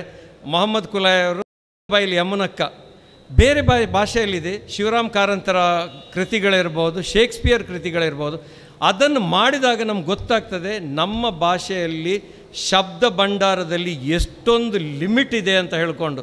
ಇವತ್ತು ಇಂಗ್ಲೀಷಲ್ಲಿ ಒಂದು 10 ಲಕ್ಷ ಭಾಷೆಗಳಿದ್ದರೆ ಕನ್ನಡದಲ್ಲಿ 2.5 ಲಕ್ಷ ಭಾಷೆಗಳು. ಬ್ಯಾರಿ ಭಾಷೆಯಲ್ಲಿ ನಾನು ಈಗ ಕೇಳ್ತಾ ಇದ್ದೆ 22 ಭಾಷೆಗಳು ನಮ್ಮ ಶಬ್ದ ಭಂಡಾರದಲ್ಲಿರೋದು. ಒಂದು ಚಿಕ್ಕ ಶಬ್ದ ನಮಗೆ ಸಿಗೋದಿಲ್ಲ ಸರ್. ಅಬ್ದುಲ್ ರಹಮಾನ್ ಕುತ್ತೆತೂರವರು ಪ್ರತಿ ಸಲ ಟ್ರಾನ್ಸ್ಲೇಟ್ ಮಾಡಿ ನನಗೆ ಕಳಿಸ್ಕೊಟ್ಟಾಗ ನನ್ನ ತಲೆಯೆಲ್ಲ ಕೆಟ್ಟು ಹೋಗ್ತದೆ, ಬಹಳ ಖುಷಿ ಆಗ್ತದೆ. ಮತ್ತು ಸಿಂಪಲ್ ಒಂದು ಸರ್, ಮಂಕುತಿಮ್ಮನ ಕಗ್ಗದಲ್ಲಿ ಏನಿದೆ, ನಗುವು ಸಹಜದ ಧರ್ಮ, ನಗಿಸುವುದು ಪರಧರ್ಮ. ಅವರದನ್ನು ನೀವು ಧರ್ಮ ಅನ್ನೋ ವರ್ಡಿಗೆ ನಮ್ಮ ಭಾಷೆಯಲ್ಲಿ ಏನು ಹೇಳ್ತೀರಿ? ಧರ್ಮ ಚೆನ್ನ ಜಾತಿ, ದೀನ್. ನೀವು ಹೇಳಲಿಕ್ಕಾಗ್ತದ ಇದು ಮನುಷ್ಯರ ದೀನ್ ಅಂತ ಹೇಳ್ಕೊಂಡು? ಧರ್ಮ ಅನ್ನೋದೇ ಒಂದು ವರ್ಡ್. ಅದನ್ನು ಯಾವಾಗ ನಾವು ಮುಲಾಜಿಲ್ಲದೆ ಎರವಲು ಪಡಿತೇವೆ ಅಲ್ಲಿ ನಮ್ಮಲ್ಲಿ ಒಂದು ವರ್ಡ್ ಬಂತು. ಅಂಥದ್ದು 10 ವರ್ಡ್ಗಳಿದೆ ಸರ್. ಪ್ರತಿಯೊಬ್ಬರು ಈ ಪುಸ್ತಕ ಬರೆಯುವವರು ಅಲ್ಲೆಲ್ಲೇ ಯಾವ ವರ್ಡ್ಗಳನ್ನು ತಾವು ಎರವಲು ತಂದಿದ್ದೀರಿ ಅವುಗಳದೊಂದು ಲಿಸ್ಟ್ ಮಾಡಿ ಅಕಾಡೆಮಿಗೋ ಅಧ್ಯಯನ ಪೀಠಕ್ಕೆ ಕೊಡಬೇಕು. ಎರಡನೇದಾಗಿ, ನಮ್ಮಲ್ಲಿ ಇವತ್ತು ಬ್ಯಾರಿಯಿಂದ ಕನ್ನಡ ಮತ್ತು ಇಂಗ್ಲೀಷ್ಗೆ ಡಿಕ್ಷ್ನರಿ ಇದೆ. ರಿವರ್ಸ್ ಡಿಕ್ಷ್ನರಿ ಬಹಳ ಅಗತ್ಯ ಸರ್. ರಿವರ್ಸ್ ಡಿಕ್ಷ್ನರಿ ಇಲ್ಲದೆ ನಮ್ಮ ಭಾಷೆ ಬೆಳೆಯುವುದೇ ಇಲ್ಲ. ನಾನು ಹನೀಫ್ರವ್ರ ಹತ್ರ ಮಾತಾಡ್ತಾ ಇದ್ದೆ, ಬೇರೆ ಯಾವುದು ಬೇಡ, ರತ್ನಕೋಶ ಇದೆ, ಚಿಕ್ಕ ರತ್ನಕೋಶ ನಮ್ಮಲ್ಲಿ, ಕನ್ನಡದೊಂದಷ್ಟು ಪದಗಳಿದೆ. ಅವುಗಳನ್ನು ಹಿಡ್ಕೊಂಡು ಪಕ್ಕದಲ್ಲಿ ನೋಡ್ತಾ ಬರಿತಾ ಹೋದಾಗ ನಾನು ಚಾಲೆಂಜ್ ಮಾಡ್ತೇನೆ, ಅದರಲ್ಲಿ 50% ಶಬ್ದಗಳಿಗೆ ಮಾತ್ರ ನಮ್ಮಲ್ಲಿ ಶಬ್ದಗಳು ಸಿಗ್ತವೆ. ಇನ್ನು 50%ಗಳಿಗೆ ನಮ್ಮ ಶಬ್ದ ಇಲ್ಲವೇ ಇಲ್ಲ. ಅದನ್ನು ನಾವು ಎರವಲು ಪಡೆದು ಧರ್ಮ ಅಂತ ಹೇಳಿದರೆ ಧರ್ಮ ಅಂತಾನೆ ಬರೆಯುವಂಥ ಒಂದು ಉದಾರತೆ ನಾವು ತೋರಿಸಿದಾಗ ನಮ್ಮ ಭಾಷೆ ಅಲ್ಲಿ ಬೆಳೀತದೆ. ಆಮೇಲೆ ಇಂಗ್ಲೀಷ್ನಲ್ಲಿ ವೆಂಕಟ ಸುಬ್ಬಣ್ಣನವರ ಡಿಕ್ಷ್ನರಿ ಇದೆ, ಅದರಲ್ಲಿ ಇಂಗ್ಲೀಷ್ ಕನ್ನಡ ಬ್ಯಾರಿ ಇದೆ. ಇನ್ನೂ ಒಂದು ಮುಂದುವರ್ಕೊಂಡು ಇಂಗ್ಲೀಷಿಂದ ನೀವು ಕನ್ನಡಕ್ಕೆ ತಗೊಂಡು ಅಲ್ಲಿಂದ ಬ್ಯಾರಿಗೆ ನೀವು ಬರೀತಾ ಹೋದರೆ ಇನ್ನೊಂದು ಡಿಕ್ಷ್ನರಿ ನಮ್ಮ ಕೈನಲ್ಲಿ ಆಗ್ತದೆ.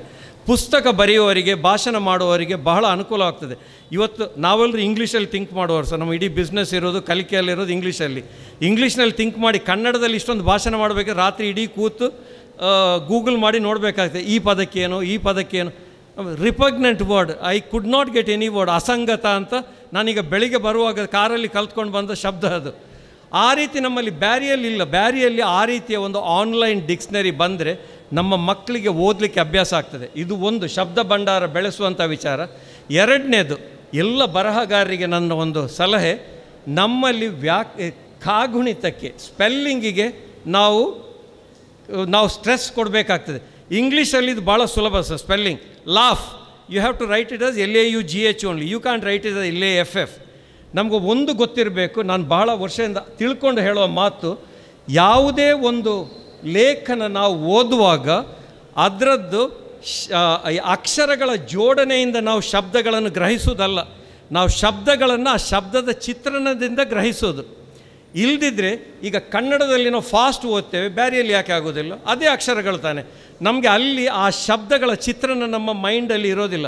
ಆ ಚಿತ್ರಣ ನಮ್ಮ ಮೈಂಡಲ್ಲಿ ಕೂತ್ಕೊಳ್ಬೇಕಿದ್ರೆ ಪ್ರತಿಯೊಂದು ಶಬ್ದವನ್ನು ಪ್ರತಿಯೊಬ್ಬನು ಒಂದೇ ಕ್ರಮಬದ್ಧವಾಗಿ ಏಕರೂಪವಾಗಿ ಬರೆಯುವಂತಹ ಒಂದು ಪರಿಪಾಠ ಬೆಳೆಸ್ಕೊಳ್ಬೇಕು.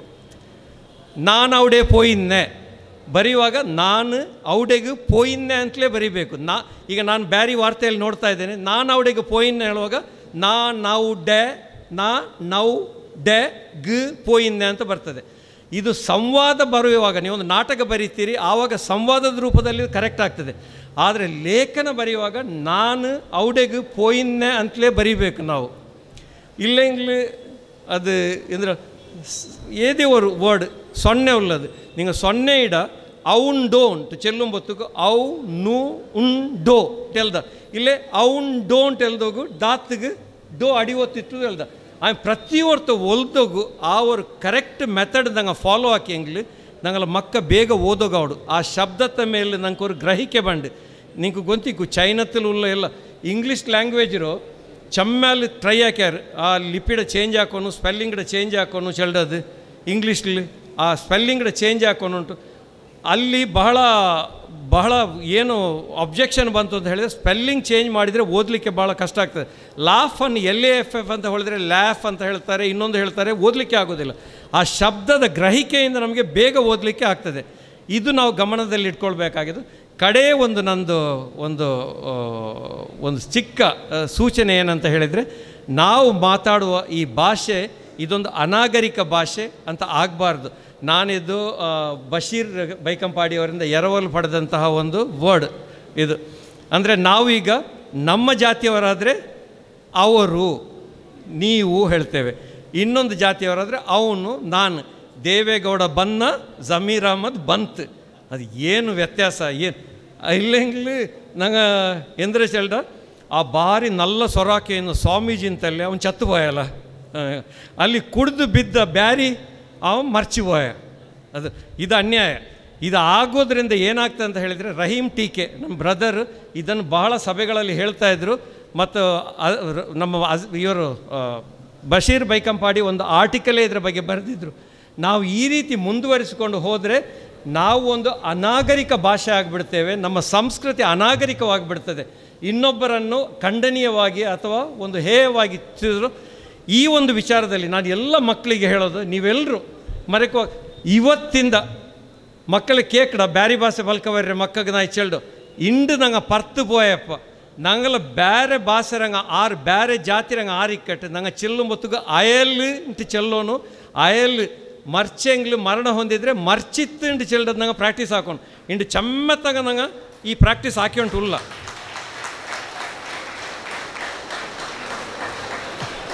ಇಲ್ಲೆಂಗ್ಲು ನಂಗೆ ಎತ್ತರೇ ಅಭಿವೃದ್ಧಿ ಆಂಗ್ಲು ನಾಳೆ ನಂಗೆಲ್ಲ ಚೆಲ್ಡು ಬ್ಯಾರಿಯ ಪಾತೆರ್ನೇ ಅಂಚೆನೆ ಅವು ಸಮಜ್ಜಿ ಅಂತ ಆ ರೀತಿಯ ಒಂದು ಇದಕ್ಕೆ ನಾವು ಅಸಂಗತಕ್ಕೆ ನಾವು ಒಳಗೊಳ್ಳಬಾರ್ದು. ಸೊ ಕಡೆಯದಾಗಿ ನನ್ನ ಭಾಷಣ ಮುಗಿಸುವ ಮುನ್ನೆ ಇದೆಲ್ಲ ಆಗಬೇಕಿದ್ರೆ ಇದೊಂದು ಸೌಹಾರ್ದದ ವಾತಾವರಣದಲ್ಲಿ ಆದರೆ ಮಾತ್ರ ಸಾಧ್ಯವಿದೆ. ಯಾವ ರೀತಿ ನಾವು ನಮ್ಮ ಮೂಲವನ್ನು ಹುಡ್ಕೊಂಡು ಹೋಗಿದ್ದೇವೆ ಆ ಮೂಲದಲ್ಲಿ ಇಡೀ ನಮಗೆ ಕಾಣ್ತಾ ಸಿಗೋದು ಸೌಹಾರ್ದತೆಯ ಒಂದು ವಿಚಾರ. ನಾವು ಯಾವಾಗಲೂ ಬೇರೆ ಧರ್ಮದವರೊಂದಿಗೆ ಪರಕೀಯರಾಗಿ ಅವರು ನಮ್ಮನ್ನು ನೋಡಲಿಲ್ಲ, ನಾವು ಅವರನ್ನು ನೋಡಲಿಲ್ಲ. ಇವತ್ತು ನಾವು ಸ್ವಲ್ಪ ಅಭಿವೃದ್ಧಿ ಹೊಂದ್ತಾ ಇದ್ದೇವೆ. ಒಂದು ಕಡೆಯಲ್ಲಿ ಅವರು ನಮ್ಮನ್ನು ಇವ್ರ ಮೇಲೆ ಹೋಗ್ತಾರೆ ಅನ್ನೋ ಒಂದು ಅಸೂಹೆ ಇರ್ಬೋದು ಅಥವಾ ಯಾವುದೇ ಒಂದು ಭಾವನೆ ಇರ್ಬೋದು, ಅಥವಾ ನಾವು ಸ್ವಲ್ಪ ನಮ್ಮ ತೋರಿಕೆಯೂ ಜಾಸ್ತಿ ಆಗಿದೆ. ಈಗ ಇರುವಾಗ ಒಂದು ಸ್ವಲ್ಪ ಅಸೌಹಾರ್ದದ ಒಂದು ವಾತಾವರಣ ಬೆಳೀತಾ ಇದೆ. ಇದರ ಬಗ್ಗೆ ನಾವು ಗಮನ ಹಚ್ಕೊಳ್ಬೇಕು. ಮತ್ತು ನಾವು ಮಾಡುವ ಎಲ್ಲ ಕೆಲಸದಲ್ಲಿ ಭಾರತ ಫಸ್ಟ್, ಇಂಡಿಯಾ ಫಸ್ಟ್ ಅನ್ನೋ ಒಂದು ಧ್ಯೇಯ ನಮ್ಮ ಹೃದಯದಲ್ಲಿ ಇಲ್ಲದಿದ್ದರೆ ನಾವು ಏನು ಮಾಡಿದ್ರೂ ಸಕ್ಸಸ್ ನಾವು ಆಗೋದಿಲ್ಲ. ನನಗೆ ಇಂತಹ ಒಂದು ಸಮಾರಂಭದಲ್ಲಿ ಮಾತಾಡಲಿಕ್ಕೆ ಒಂದು ಅವಕಾಶ ಮಾಡಿಕೊಟ್ಟಿದ್ದಾಗಿ ಫಾದರ್ ತಾವು ಬಹಳ ತಾಳ್ಮೆಯಿಂದ ಕೇಳ್ಕೊಂಡಿದ್ದ. ಇವರಿಗೆಲ್ಲ ಬೇರೆ ಉಪಾಯ ಇಲ್ಲ ಸರ್, ಎಲ್ಲ ಮಿತ್ರರು ಎದ್ದು ಹೋಗುವಂಗಿಲ್ಲ. ನಮ್ಮ ಈ ಸಮುದಾಯ ನಮ್ಮ ಭಾಷೆಯಿಂದಾಗಿ ಬೆಳೆಯಲಿ, ಈ ಭಾಷೆಯ ಬಗ್ಗೆ ನಾವು ಗಮನ ಕೊಡೋಣ, ಸಾಹಿತ್ಯದ ಬಗ್ಗೆ ಗಮನ ಕೊಡೋಣ. ಅಲ್ಲಿಂದ ನಮ್ಮಲ್ಲಿ ಒಂದು ಅಭಿಮಾನ ಹುಟ್ಕೊಳ್ಳಿ, ಅಭಿಮಾನದಿಂದ ಅಭಿವೃದ್ಧಿ ಆಗಲಿ, ಮತ್ತೆ ಅಭಿಮಾನ ಹುಟ್ಕೊಂಡು ಮತ್ತೆ ಅಭಿವೃದ್ಧಿ ಆಗಲಿ. ಈ ದೇಶದ ಅತ್ಯಂತ ಮುಂಚೂಣಿಯಲ್ಲಿರುವ ಒಂದು ಸಮುದಾಯ, ಈ ದೇಶಕ್ಕೆ ಅತ್ಯಂತ ದೊಡ್ಡ ಕಾಣಿಕೆ ಕೊಡುವಂತಹ ಒಂದು ಸಮುದಾಯ ಅನ್ನೋ ಮಟ್ಟಕ್ಕೆ ನಾವು ಬೆಳೆಯಲಿ ಅನ್ನೋ ಹಾರೈಕೆಯೊಂದಿಗೆ ನನ್ನ ಮಾತನ್ನು ಮುಗಿಸ್ತಾ ಇದ್ದೇನೆ. ನಾನು ಹೇಳಿದ್ರಲ್ಲಿ ಯಾರಿಗಾದರೂ ಬೇಸರ ಆಗಿದ್ದರೆ, ಹಂಸ ಸರ್, ನಾನು ಇಲ್ಲಿ ಇರುವವರಿಗೆ ಕೆಲವರಿಗೆಲ್ಲ ಹೇಳಿದ್ರಲ್ಲಿ ಇದವರು ವಿವಾದ ಹುಟ್ಟಿ ಹಾಕಿದರು ಅಂತ ಅನಿಸ್ಬೋದು. ನಾನೆಲ್ಲ ತಮ್ಮ ಬಗ್ಗೆ ಬಹಳ ಗೌರವ ಮತ್ತು ಪ್ರೀತಿಯಿಂದ ಇರುವವನು. ಆದ್ದರಿಂದಾಗಿ ನಾನು ಅಧಿಕಾರದಿಂದ ಮಾತಾಡ್ತಾ ಇದ್ದೇನೆ. ಆ ಪ್ರೀತಿಯ ಮೂಲಕ ಅಧಿಕಾರದಿಂದ ನಾನು ಮಾತಾಡ್ತಾ ಇರೋದು. ನಾನು ದೊಡ್ಡವ ಅಥವಾ ಬ್ಯಾರಿಯ ಆಂದೋಲನ ರೂವಾರಿ ಅನ್ನೋ ಅಧಿಕಾರದಿಂದ ಮಾತಾಡೋದಲ್ಲ. ನಮ್ಮ ಸಮುದಾಯದಲ್ಲಿ ನಾವೆಲ್ಲರೂ ಸೇರಿಕೊಂಡು ಜೊತೆಯಾಗಿ ಹೋದವರು, ಮುಂದೇನೂ ನಾವು ಜೊತೆಯಾಗಿ ಹೋಗಬೇಕು. ಆದ್ದರಿಂದ ಕೆಲವು ಸಲಹೆ ಸೂಚನೆಗಳನ್ನು ನಾನು ಕೊಟ್ಟಿದ್ದೇನೆ ವಿನ ಬೇರೆ ಏನಿಲ್ಲ. ತಮಗೆಲ್ಲರಿಗೂ ವಂದನೆಗಳು. ಜೈ ಹಿಂದ್. ದಿಕ್ಸೂಚಿ ಭಾಷಣದ ಮೂಲಕ ನಮ್ಮನ್ನೆಲ್ಲ ಒಂದು ರೀತಿಯ ನಮ್ಮಲ್ಲಿ ಜಿಜ್ಞಾಸೆ ಮೂಡಿಸಿದಂತಹ ಉಮರ್ ಟೀಕೆ ಅವರಿಗೆ ನಾವು ಆಭಾರಿಯಾಗಿದ್ದೇವೆ. ಅದೇ ರೀತಿ ಕೃತಜ್ಞತೆಯನ್ನು ಜೊತೆಗೆ ಅಭಿನಂದನೆಯನ್ನು ಕೂಡ ನಾನು ಸಲ್ಲಿಸ್ತಾ ಇದ್ದೇನೆ. ಇದು ರೆವರೆಂಟ್ ಡಾಕ್ಟರ್ ಆಲ್ವಿನ್ ಸರೋವ ಅವರು ഞങ്ങളെ ബിരുദരായിട്ട് ಬಂದರೆ അതിൽ ഞാൻ പോഡിയമൊക്കെ വിളിച്ചുകൊണ്ടുള്ള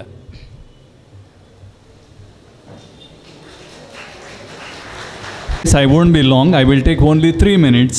Okay, I know that you have been sitting here for a long time, so therefore I understand your concern. So ಇವತ್ತಿನ ದಿಕ್ಸೂಚಿ ಭಾಷಣ ಮಾಡಿರುವ ಸನ್ಮಾನ್ಯ ಉಮರ್ ಟೀಕೆ ಅವರೇ ಹಾಗೂ ಡಾಕ್ಟರ್ ಅಬೂಬಕರ್ ಸಿದ್ದಿಕ್ ರವರೇ, ವೇದಿಕೆ ಮೇಲಿರುವ ಎಲ್ಲ ಗಣ್ಯರೇ, ಮುಂದಿರುವ ಎಲ್ಲ ಗಣ್ಯರೇ ಹಾಗೂ ನನ್ನ ಪ್ರೀತಿಯ ವಿದ್ಯಾರ್ಥಿನಿಯರೇ, ತುಂಬ ಭಾಷೆಯ ಬಗ್ಗೆ ತುಂಬ ವಿಷಯಗಳನ್ನು ಇವತ್ತು ಇಲ್ಲಿ ಹೇಳಿದರು. ನಾವು ಅವರು ಭಾಷೆಯ ಬಗ್ಗೆ ಶ್ರೀಮಾನ್ ಉಮರ್ ಟೀಕೆಯವರು ಭಾಷೆಯ ಬಗ್ಗೆ ಉಲ್ಲೇಖ ಮಾಡಿದ್ದ ಕಾರಣ ನಾನು ಇದನ್ನು ಹೇಳಲಿಕ್ಕೆ ಇಷ್ಟಪಡ್ತೇನೆ. ನನ್ನ ರಿಸರ್ಚ್ ವಿಷಯ, ನನ್ನ ಸಂಶೋಧನಾ ವಿಷಯ ಭಾಷೆಯ ರಾಜಕೀಯ, ಲ್ಯಾಂಗ್ವೇಜ್ ಪಾಲಿಟಿಕ್ಸ್. ಓಕೆ, ಅದಕ್ಕಾಗಿ ಈಗ ನಾನು ಜನರಲ್ ಆಗಿ ಮಾತಾಡ್ತೇನೆ. 3 ನಿಮಿಷ ಕೊಡಿ ನನಗೆ. ಇಂಗ್ಲೀಷಲ್ಲಿ ಒಂದು 6 ಲಕ್ಷ ಚಿಲ್ಲರೆ ಶಬ್ದಗಳಿವೆ ಮತ್ತು ಒಂದು 5 ಲಕ್ಷ ಚಿಲ್ಲರೆ ಏನೋ ಟರ್ಮಿನಾಲಜಿ ಇದೆ. ಬೇರೆ ಒಂದು ಶಬ್ದವನ್ನು ಬೇರೆ ಸೈನ್ಸಿಗೆ ಕೂಡ ಬಳಸ್ಬೋದು. ಈಗ ಉದಾಹರಣೆಗೆ ಎಸೆನ್ಸ್ ಎಂಬ ಶಬ್ದವನ್ನು ಸಾಮಾನ್ಯ ಭಾಷೆಯಲ್ಲಿ ಬಳಸ್ಬೋದು, ವಿಜ್ಞಾನದಲ್ಲಿ ಬಳಸ್ಬೋದು, ಫಿಲಾಸಫಿಯಲ್ಲಿ ಬಳಸ್ಬೋದು. ಇದನ್ನು ಟರ್ಮಿನಾಲಜಿ ಅಂತ ಹೇಳ್ತೇವೆ. ಈಗ ಇಂಗ್ಲೀಷ್ ಭಾಷೆ ಅಷ್ಟು ಶ್ರೀಮಂತ ಆಗಲಿಕ್ಕೆ ಕಾರಣ ಏನಂತ ಹೇಳಿದರೆ, ಬೇರೆ ಭಾಷೆಯ ಶಬ್ದಗಳನ್ನು ಅದು ತೆಗೆದುಕೊಂಡಿದೆ, ಅದಕ್ಕೆ ಆ ಭಾಷೆ ಶ್ರೀಮಂತ ಆಗಿದೆ. ಕೆಲವು ನಾವು ಭಾಷೆ ಭಾವಿಸುವುದು, ಕೆಲವು ಭಾಷೆಗಳಲ್ಲಿ ಯಾವುದೇ ಒಂದು ವಿಷಯವನ್ನು, ಕಾನ್ಸೆಪ್ಟನ್ನು ನಮಗೆ ವ್ಯಕ್ತ ಮಾಡಲಿಕ್ಕೆ ತಕ್ಕುದಾದ ಶಬ್ದಗಳು ಸಿಗುವುದಿಲ್ಲ. ಅದನ್ನು ಈಗ ಸರ್ ಹೇಳಿದರು. ಆದರೆ ಒಂದು ಥಿಯರಿ ಏನಂದರೆ, ಎಲ್ಲ ಭಾಷೆಗಳಿಗೆ ಎಲ್ಲ ವಿಷಯಗಳನ್ನು, ಎಷ್ಟು ಸಂಕೀರ್ಣ ವಿಷಯಗಳನ್ನೂ ಕೂಡ ವಿವರಿಸುವ ಶಕ್ತಿ ಇದೆ ಎಂಬುದು ಫಸ್ಟ್ ಪ್ರೆಮಿಸ್. ಎಲ್ಲ ಭಾಷೆಗಳಿಗೆ ಅದು ಎಷ್ಟೇ ನಾವು ಏನು ಅಭಿವೃದ್ಧಿಗೊಳ್ಳದ ಭಾಷೆ ಅಂತ ಭಾವಿಸ್ಬೋದು, ಆದರೆ ಎಲ್ಲ ಭಾಷೆಗಳದ್ದು ಶಕ್ತಿ ಇದೆ. ಆದರೆ ಆ ಭಾಷೆಯನ್ನು ಬಳಸಿಕೊಳ್ಳಲಿಕ್ಕೆ ನಮಗೆ ಗೊತ್ತಿಲ್ಲ ಎಂಬುದು theory. First point. Second point, ನಮ್ಮ ಭಾಷೆ ಅಭಿವೃದ್ಧಿ ಆಗಬೇಕಾದ್ರೆ ನಾವು ಕೂಪಮಂಡುಗಳಾದರೆ ಸಾಧ್ಯ ಆಗೋದಿಲ್ಲ. ಬೇರೆ ಭಾಷೆಯ ಶಬ್ದಗಳನ್ನು ನಾವು ಬಳಸಬೇಕು. ಉದಾಹರಣೆಗೆ ಟ್ಯೂಬ್ಲೈಟ್. ಈ ಟ್ಯೂಬ್ಲೈಟಿಗೆ ನಾವು ಬೇರೆ ಕನ್ನಡದಲ್ಲಿ ಯಾವ ಶಬ್ದವನ್ನು ಬಳಸುವುದು? ಟ್ಯೂಬ್ಲೈಟ್ ಅಂತಲೇ ಹೇಳಬೇಕಲ್ಲ. ಟ್ಯೂಬ್ಲೈಟ್ ಅಂತ ಬಿಟ್ಟು ನಾವೀಗ ಉದಾಹರಣೆಗೆ ಬಿಳಿ ಕೊಳವೆ ದೀಪ ಅಂತ ಯಾರಾದರೂ ಹೇಳಲಿಕ್ಕೆ ಹೋದರೆ ಅದು ಒಂದು ದೊಡ್ಡ ಗೊಂದಲವೇ ಆಗ್ತದೆ, ಸರಿಯಲ್ಲ? ಸೊ ಅದಕ್ಕೆ ಅದು ಏನು ಶಬ್ದ ಇದೆ ಅದನ್ನು ನಾವು ತೆಗೆದುಕೊಳ್ಬೇಕು. ಇನ್ನೊಂದು ನಾವು ನೆನಪಿಟ್ಕೊಳ್ಬೇಕು, ಭಾಷೆಗಳು, ಶಬ್ದಗಳು, ಹೊಸ ಶಬ್ದಗಳು ಹುಟ್ಟಿಕೊಳ್ತವೆ, ಹಳೆಯ ಕೆಲವು ಶಬ್ದಗಳು ಸಾಯ್ತವೆ. ಉದಾಹರಣೆಗೆ ನಾವೀಗ ಕೃಷಿ ಮಾಡ್ತಾ ಇದ್ದೇವೆ. ದಕ್ಷಿಣ ಕನ್ನಡ ಉಡುಪಿಯಲ್ಲಿ ಒಂದು ಕಾಲದಲ್ಲಿ ಬೇಸಾಯ ಮಾಡುವಂಥದ್ದು ಅದು ಕಾಮನ್ ಆಗಿತ್ತು. ಈಗ ಆ ಬೇಸಾಯದ ಕೆಲವು ಸಲಕರಣೆಗಳು ನಮ್ಮ ಮಕ್ಕಳಿಗೆ ತಂದು ತೋರಿಸಿದರೆ ಅದರಲ್ಲಿ ಒಂದು 100ರಲ್ಲಿ 98% ಜನರಿಗೆ ಆ ಶಬ್ದಗಳು ಯಾವುದಂತ ಗೊತ್ತಿಲ್ಲ. ಯಾವಾಗ ನೋಡಿ ಹೊಸ ಆವಿಷ್ಕಾರಗಳು ಬರ್ತವೆ. ಈಗ ಮೊದಲು ನಾವು ಆ ಕಂಗಿನ ಹಾಳೆಯ ಪಾಲೆ ಅಂತ ಏನು ಹೇಳ್ತೇವೆ, ಅದರಿಂದ ಒಂದು ಬೀಸಣಿಗೆ ಮಾಡ್ತಾ ಇದ್ದೆವು. ಅದಕ್ಕೆ ಅದರದ್ದೇ ಆದ, ಕೊಂಕಣಿಯಲ್ಲಿ ಅದಕ್ಕೆ ಆದ ಅದರದ್ದೇ ಆದ ಒಂದು ಶಬ್ದ ಇತ್ತು. ನಾವು ಕೊಂಕಣಿಯಲ್ಲಿ ಐಣೋ ಅಂತ ಹೇಳ್ತಿದ್ದೆವು. ಈಗ ಮಕ್ಕಳಿಗೆ ಕೇಳಿ ಅದು ಏನಂತಲೂ ಗೊತ್ತಿಲ್ಲ. ಆದರೆ ಎಲ್ಲರಿಗೆ ಇಂಗ್ಲೀಷಲ್ಲಿ ಒಂದೇ ಶಬ್ದ, ಫ್ಯಾನ್. ಸೊ ಹ್ಯಾಂಡ್ ಫ್ಯಾನ್ ಅಲ್ವಾ? ಸೊ ಅದಕ್ಕಾಗಿ ಬೇರೆ ಭಾಷೆಯಿಂದ ಶಬ್ದಗಳನ್ನು ನಮಗೆ ಎರವಲು ಪಡೀಲಿಕ್ಕೆ ಆಗಬೇಕು. ಆಗ ನಮ್ಮ ಭಾಷೆ ಶ್ರೀಮಂತ ಆಗುತ್ತೆ. ಈಗ ಸರ್ ಹೇಳಿದ್ರ ಧರ್ಮ ಎಂಬ ಶಬ್ದ, ಅದು ಧರ್ಮ ಅಂದರೆ ಧರ್ಮನೇ. ಅದಕ್ಕೆ ಬೇರೆ ಶಬ್ದವನ್ನು ನಮಗೆ ಕೆಲವು ಸಲ ನಮಗೆ ಉಪಯೋಗ ಮಾಡಲಿಕ್ಕೆ ಆಗಲಿಕ್ಕಿಲ್ಲ. ಆದರೆ ಎಲ್ಲ ಜನರಿಗೆ ಅದು ಅರ್ಥ ಆಗ್ತದೆ. ಭಾಷೆ ಇರುವುದು ಯಾಕೆ? ಭಾಷೆಯ ಮೂಲ ಏನು ಉದ್ದೇಶ ಸಂವಹನ. ನಮಗೆ ಒಳ್ಳೆ ರೀತಿಯಲ್ಲಿ ಕಮ್ಯುನಿಕೇಟ್ ಮಾಡಲಿಕ್ಕೆ ಆಯಿತು, ಬೇರೆಯವರಿಗೆ ಅರ್ಥ ಆದರೆ ಆಯಿತು. ಆ ಅರ್ಥ ಆಗುವಂಥ ಕೆಲಸವನ್ನು ನಾವು ನಮ್ಮ ಭಾಷೆಯಲ್ಲಿ ಮಾಡಲಿಕ್ಕೆ ನಮಗೆ ಸಾಧ್ಯ ಆದರೆ ಆಗ ನಾವು ಅದು ನಮ್ಮ ಯಶಸ್ಸು, ರೈಟ್? ಸೊ ಅದಕ್ಕೆ ನೆನಪಿಟ್ಕೊಳ್ಳಿ, ನಮ್ಮ ಭಾಷೆ ಅಂದರೆ ನಮ್ಮ ಅಸ್ಮಿತತೆ. Our language is our identity. ನೆನಪಿಟ್ಕೊಳ್ಬೇಕು, our language is our identity. ನಮ್ಮ ಭಾಷೆ ಎಂಬುದು ನಮ್ಮದು ಅಸ್ಮಿತತೆ. ಯಾವಾಗ ಭಾಷೆ ಸಾಯುತ್ತೆ ಆಗ ಒಂದು ಜನಾಂಗ ಕೂಡ ಸಾಯುತ್ತೆ, ಅದರ ಸಂಸ್ಕೃತಿ ಕೂಡ ಸಾಯುತ್ತೆ. ನಮ್ಮ ಭಾಷೆಯನ್ನು ಉಳಿಸ್ಕೊಳ್ಬೇಕು. ಅದಕ್ಕೆ ನಾನು ಪ್ರಪಂಚದಲ್ಲಿ 7,000ದಷ್ಟು ಭಾಷೆಗಳಿವೆ, 7,000ದಷ್ಟು ಭಾಷೆಗಳಿವೆ. ಆ ಭಾಷೆಯಲ್ಲಿ ಈ 7,000 ಭಾಷೆಗಳಲ್ಲಿ ಸಾಧಾರಣ 60% ಭಾಷೆಗಳು ಅದನ್ನು ಮಾತಾಡುವ ಜನರು ಇರುವುದು 10,000 ಕೂಡ ಇಲ್ಲ, 10,000ಕ್ಕಿಂತ ಕಡಿಮೆ. ಅದರಿಂದ ಏನಾಗುತ್ತೆ ಅಂದರೆ ಈಗ ಕೆಲವು ವರ್ಷಗಳ ನಂತರ ಈ 10,000 ಜನ ಅದು ಕಡಿಮೆ ಆಗಿ ಆ ಭಾಷೆ ಸಾಯಲಿಕ್ಕೆ ಕಾರಣ ಇದೆ. ನಮ್ಮ ಭಾಷೆಯನ್ನು ನಾವು ಸಾಯಲಿಕ್ಕೆ ಬಿಡಬಾರ್ದು. ನಮ್ಮ ಭಾಷೆಯ ಮೇಲೆ ನಮಗೆ ಗೌರವ ಇರಬೇಕು. ಯಾರಿಗೆ ನೋಡಿ ಭಾಷೆಯ ಮೇಲೆ ಸ್ವಾಭಿಮಾನ ಇಲ್ಲ, ಅದು ಅವನ ತಾಯಿಯ ಮೇಲೆ ಸ್ವಾಭಿಮಾನ ಇಲ್ಲ ಅಂತ ಆ ರೀತಿ ಆಗಿದೆ. ಯಾಕೆ ನಾವು ಭಾಷೆಯನ್ನು ನಮ್ಮ ಮದರ್ ಟಂಗ್ ಅಂತ ಹೇಳೋದು ಅದಕ್ಕಾಗಿಲ್ಲ.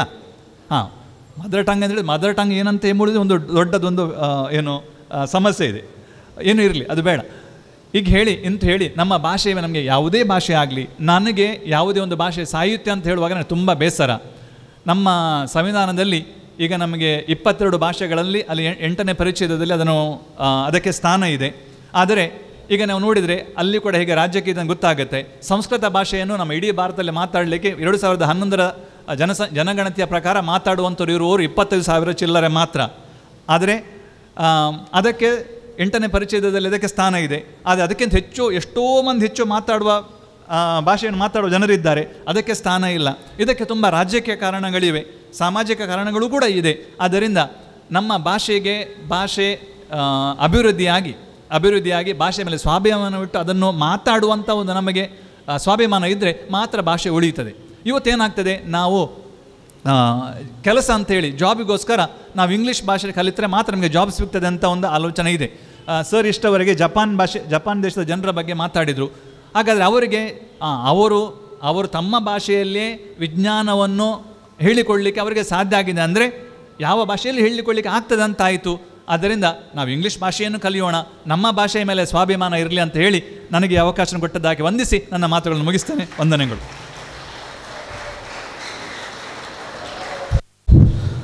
ಅತಿಥಿ ಭಾಷಣಗೈದ ರೆವರೆಂಡ್ ಡಾಕ್ಟರ್ ಆಲ್ವಿನ್ ಸೆರೋ ಅವರಿಗೆ ಕೃತಜ್ಞತೆ. ಇದೀಗ ನೆನಪುರ ಕಾಣಿಕೆ ಬ್ಯಾರಿಸ್ ವೆಲ್ಫೇರ್ ಅಸೋಸಿಯೇಷನ್ ಇದರ ಮಾಜಿ ಅಧ್ಯಕ್ಷ ಉಮರ್ ಟಿಕೆ ಇಯಲ್ಗೆ ಖಾಲಿದ್ ತಣ್ಣೀರ್ ಬಾವಿ ನೆನಪುರ ಕಾಣಿಕೆ ಕೊಡ್ಕೊಂಡು ಕೇಟೊಂಡುಲ್ಲ.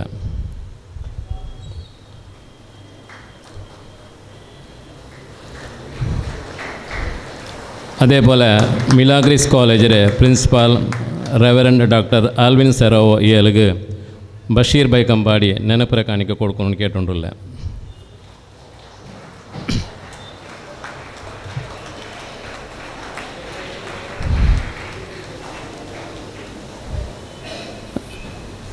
ಕಾರ್ಯಕ್ರಮത്തെ ತೀರ್ತೊಂಡುಲ್ಲ ಸಭಾ ಕಾರ್ಯಕ್ರಮ ನನ್ನಿ ಚೊಲಗಾಯ್ತು. ನಾನು ಸಲಹಾ ಸಮಿತಿಯ ಮೆಂಬರ್ ಮೊಯ್ದೀನ್ ಬಾದ್ಶಾ ಸಾಂಬಾರ್ ತೋಟ ಇಲ್ಲಿ ನಾನು ಬಿಲ್ಚೊಂಡುಲ್ಲ. ಮಂಗಳೂರು ವಿಶ್ವವಿದ್ಯಾನಿಲಯ, ಬ್ಯಾರಿ ಅಧ್ಯಯನ ಪೀಠ ಹಾಗೂ ಮಿಲಾಗ್ರಿಸ್ ಕಾಲೇಜ್ ಹಂಪನಕಟ್ಟೆ ಮಂಗಳೂರು ಇದರ ಸಂಯೋಗದಲ್ಲಿ ಬ್ಯಾರಿ ಸಂಶೋಧನಾ ಕ್ಷೇತ್ರ ಕೊಡುಗೆ ನೀಡಿದ ಮಹನೀಯರ ಸ್ಮರಣೆ ಎಂಬ ಈ ಒಂದು ಅರ್ಥಪೂರ್ಣವಾದಂತಹ ಕಾರ್ಯಕ್ರಮದ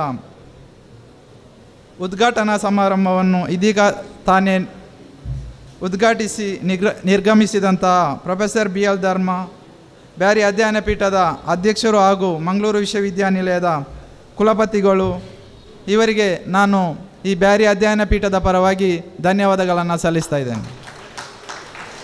ಹಾಗೆಯೇ ಈ ಒಂದು ಅರ್ಥಪೂರ್ಣ ಕಾರ್ಯಕ್ರಮದಲ್ಲಿ ಅರ್ಥವತ್ತವಾಗಿ ಬ್ಯಾರಿ ಭಾಷೆ ಯಾವ ರೀತಿ ಮುಂದುವರಿಬೇಕು, ಬ್ಯಾರಿ ಭಾಷೆ ಯಾವ ರೀತಿ ಬೆಳವಣಿಗೆ ಆಗಬೇಕು ಎಂಬುದನ್ನು ತುಂಬ ಮನದಟ್ಟು ಮಾಡಿ ನಿಮ್ಮ ಮುಂದೆ ಮನದಟ್ಟಾಗಿ ವಿವರಿಸಿರ್ತಕ್ಕಂಥ ಉಮರ್ ಟಿಕೆ ಮಾಜಿ ಅಧ್ಯಕ್ಷರು, ಬ್ಯಾರಿಸ್ ವೆಲ್ಫೇರ್ ಅಸೋಸಿಯೇಷನ್ ಬೆಂಗಳೂರು, ಇವರಿಗೂ ನಾನು ಬ್ಯಾರಿ ಅಧ್ಯಯನ ಪೀಠದ ಪರವಾಗಿ ಧನ್ಯವಾದಗಳನ್ನು ಸಲ್ಲಿಸ್ತಾ ಇದ್ದೇನೆ. ಕಾರ್ಯಕ್ರಮದ ಅಧ್ಯಕ್ಷತೆಯನ್ನು ವಹಿಸಿ ಇದೀಗ ತಾನೇ ನಿರ್ಗಮಿಸಿರ್ತಕ್ಕಂಥ ವಂದನೀಯ ಫಾದರ್ ಬೆನವೆಂಚರ್ ನಜರತ್, ಸಂಚಾಲಕರು ಮಿಲಾಗ್ರಿಸ್ ವಿದ್ಯಾಸಂಸ್ಥೆ ಮಂಗಳೂರು, ಇವರಿಗೂ ನಾನು ಬ್ಯಾರಿ ಅಧ್ಯಯನ ಪೀಠದ ಪರವಾಗಿ ಧನ್ಯವಾದಗಳನ್ನು ಸಲ್ಲಿಸ್ತಾ ಇದ್ದೇನೆ. ಕಾರ್ಯಕ್ರಮದ ಮುಖ್ಯ ಅತಿಥಿಯಾಗಿ ಈ ಕಾಲೇಜಿನ ಪ್ರಾಂಶುಪಾಲರು ಹಾಗೂ ಈ ಒಂದು ಕಾರ್ಯಕ್ರಮ ಇವತ್ತು ನಡೀಲಿಕ್ಕೆ ನಮಗೆ ಸಂಪೂರ್ಣ ಸಹಕಾರವನ್ನು ನೀಡಿರ್ತಕ್ಕಂಥ ರೆವರೆಂಡ್ ಡಾಕ್ಟರ್ ಆಲ್ವಿನ್ ಸರ್ ಪ್ರಾಂಶುಪಾಲರು ಮಿಲಾಗ್ರಿಸ್ ಕಾಲೇಜ್ ಮಂಗಳೂರು, ಇವರಿಗೂ ಕೂಡ ನಾನು ಧನ್ಯವಾದಗಳನ್ನು ಸಲ್ಲಿಸ್ತಾ ಇದ್ದೇನೆ. ಕಾರ್ಯಕ್ರಮವನ್ನು ಯಶಸ್ಸಿಗೆ ಕಾರಣಕರ್ತರು, ಭಾಳಷ್ಟು ದಿನಗಳಿಂದ ಈ ಒಂದು ಕಾರ್ಯಕ್ರಮವನ್ನು ಅಚ್ಚುಕಟ್ಟಾಗಿ ನಿರ್ವಹಿಸಲಿಕ್ಕೆ ಕಾರಣಕರ್ತರು ಆಗಿರ್ತಕ್ಕಂಥ ಬ್ಯಾರಿ ಅಧ್ಯಯನ ಪೀಠದ ಸಂಯೋಜಕರು, ಮಂಗಳೂರು ವಿಶ್ವವಿದ್ಯಾನಿಲಯದ ಕಾಲೇಜಿನ ಉಪನ್ಯಾಸಕರು ಆಗಿರ್ತಕ್ಕಂಥ ಡಾಕ್ಟರ್ ಅಬೂಬಕರ್ ಸಿದ್ದಿಕ್ ಸರ್, ಇವರಿಗೂ ನಾನು ಬ್ಯಾರಿ ಅಧ್ಯಯನ ಪೀಠದ ಪರವಾಗಿ ಧನ್ಯವಾದಗಳನ್ನು ಸಲ್ಲಿಸ್ತಾ ಇದ್ದೇನೆ. ಹಾಗೆ ಬಂದಿರತಕ್ಕಂಥ ಎಲ್ಲ ಬ್ಯಾರಿ ಅಧ್ಯಯನ ಪೀಠದ ಸದಸ್ಯರಿಗೂ, ಮುಂದಿರ್ತಕ್ಕಂಥ ಬ್ಯಾರಿ ಚಿಂತಕರು, ಪತ್ರಕರ್ತರಿಗೂ, ಸಮಾಜ ಸೇವಕರಿಗೂ ಹಾಗೂ ಎಲ್ಲ ವಿದ್ಯಾರ್ಥಿನಿಯರಿಗೂ, ದೃಶ್ಯ ಮಾಧ್ಯಮ, ಪತ್ರಿಕಾ ಮಾಧ್ಯಮ ಎಲ್ಲರಿಗೂ ಒಂದೇ ವಾಕ್ಯದಲ್ಲಿ ಧನ್ಯವಾದಗಳನ್ನು ಸಲ್ಲಿಸ್ತಾ ನನ್ನ ಧನ್ಯವಾದ ಮಾತನ್ನು ಮುಗಿಸ್ತಾ ಇದ್ದೇನೆ. ಅಸ್ಸಲಾಮು ಅಲೈಕುಂ, ನಮಸ್ಕಾರ.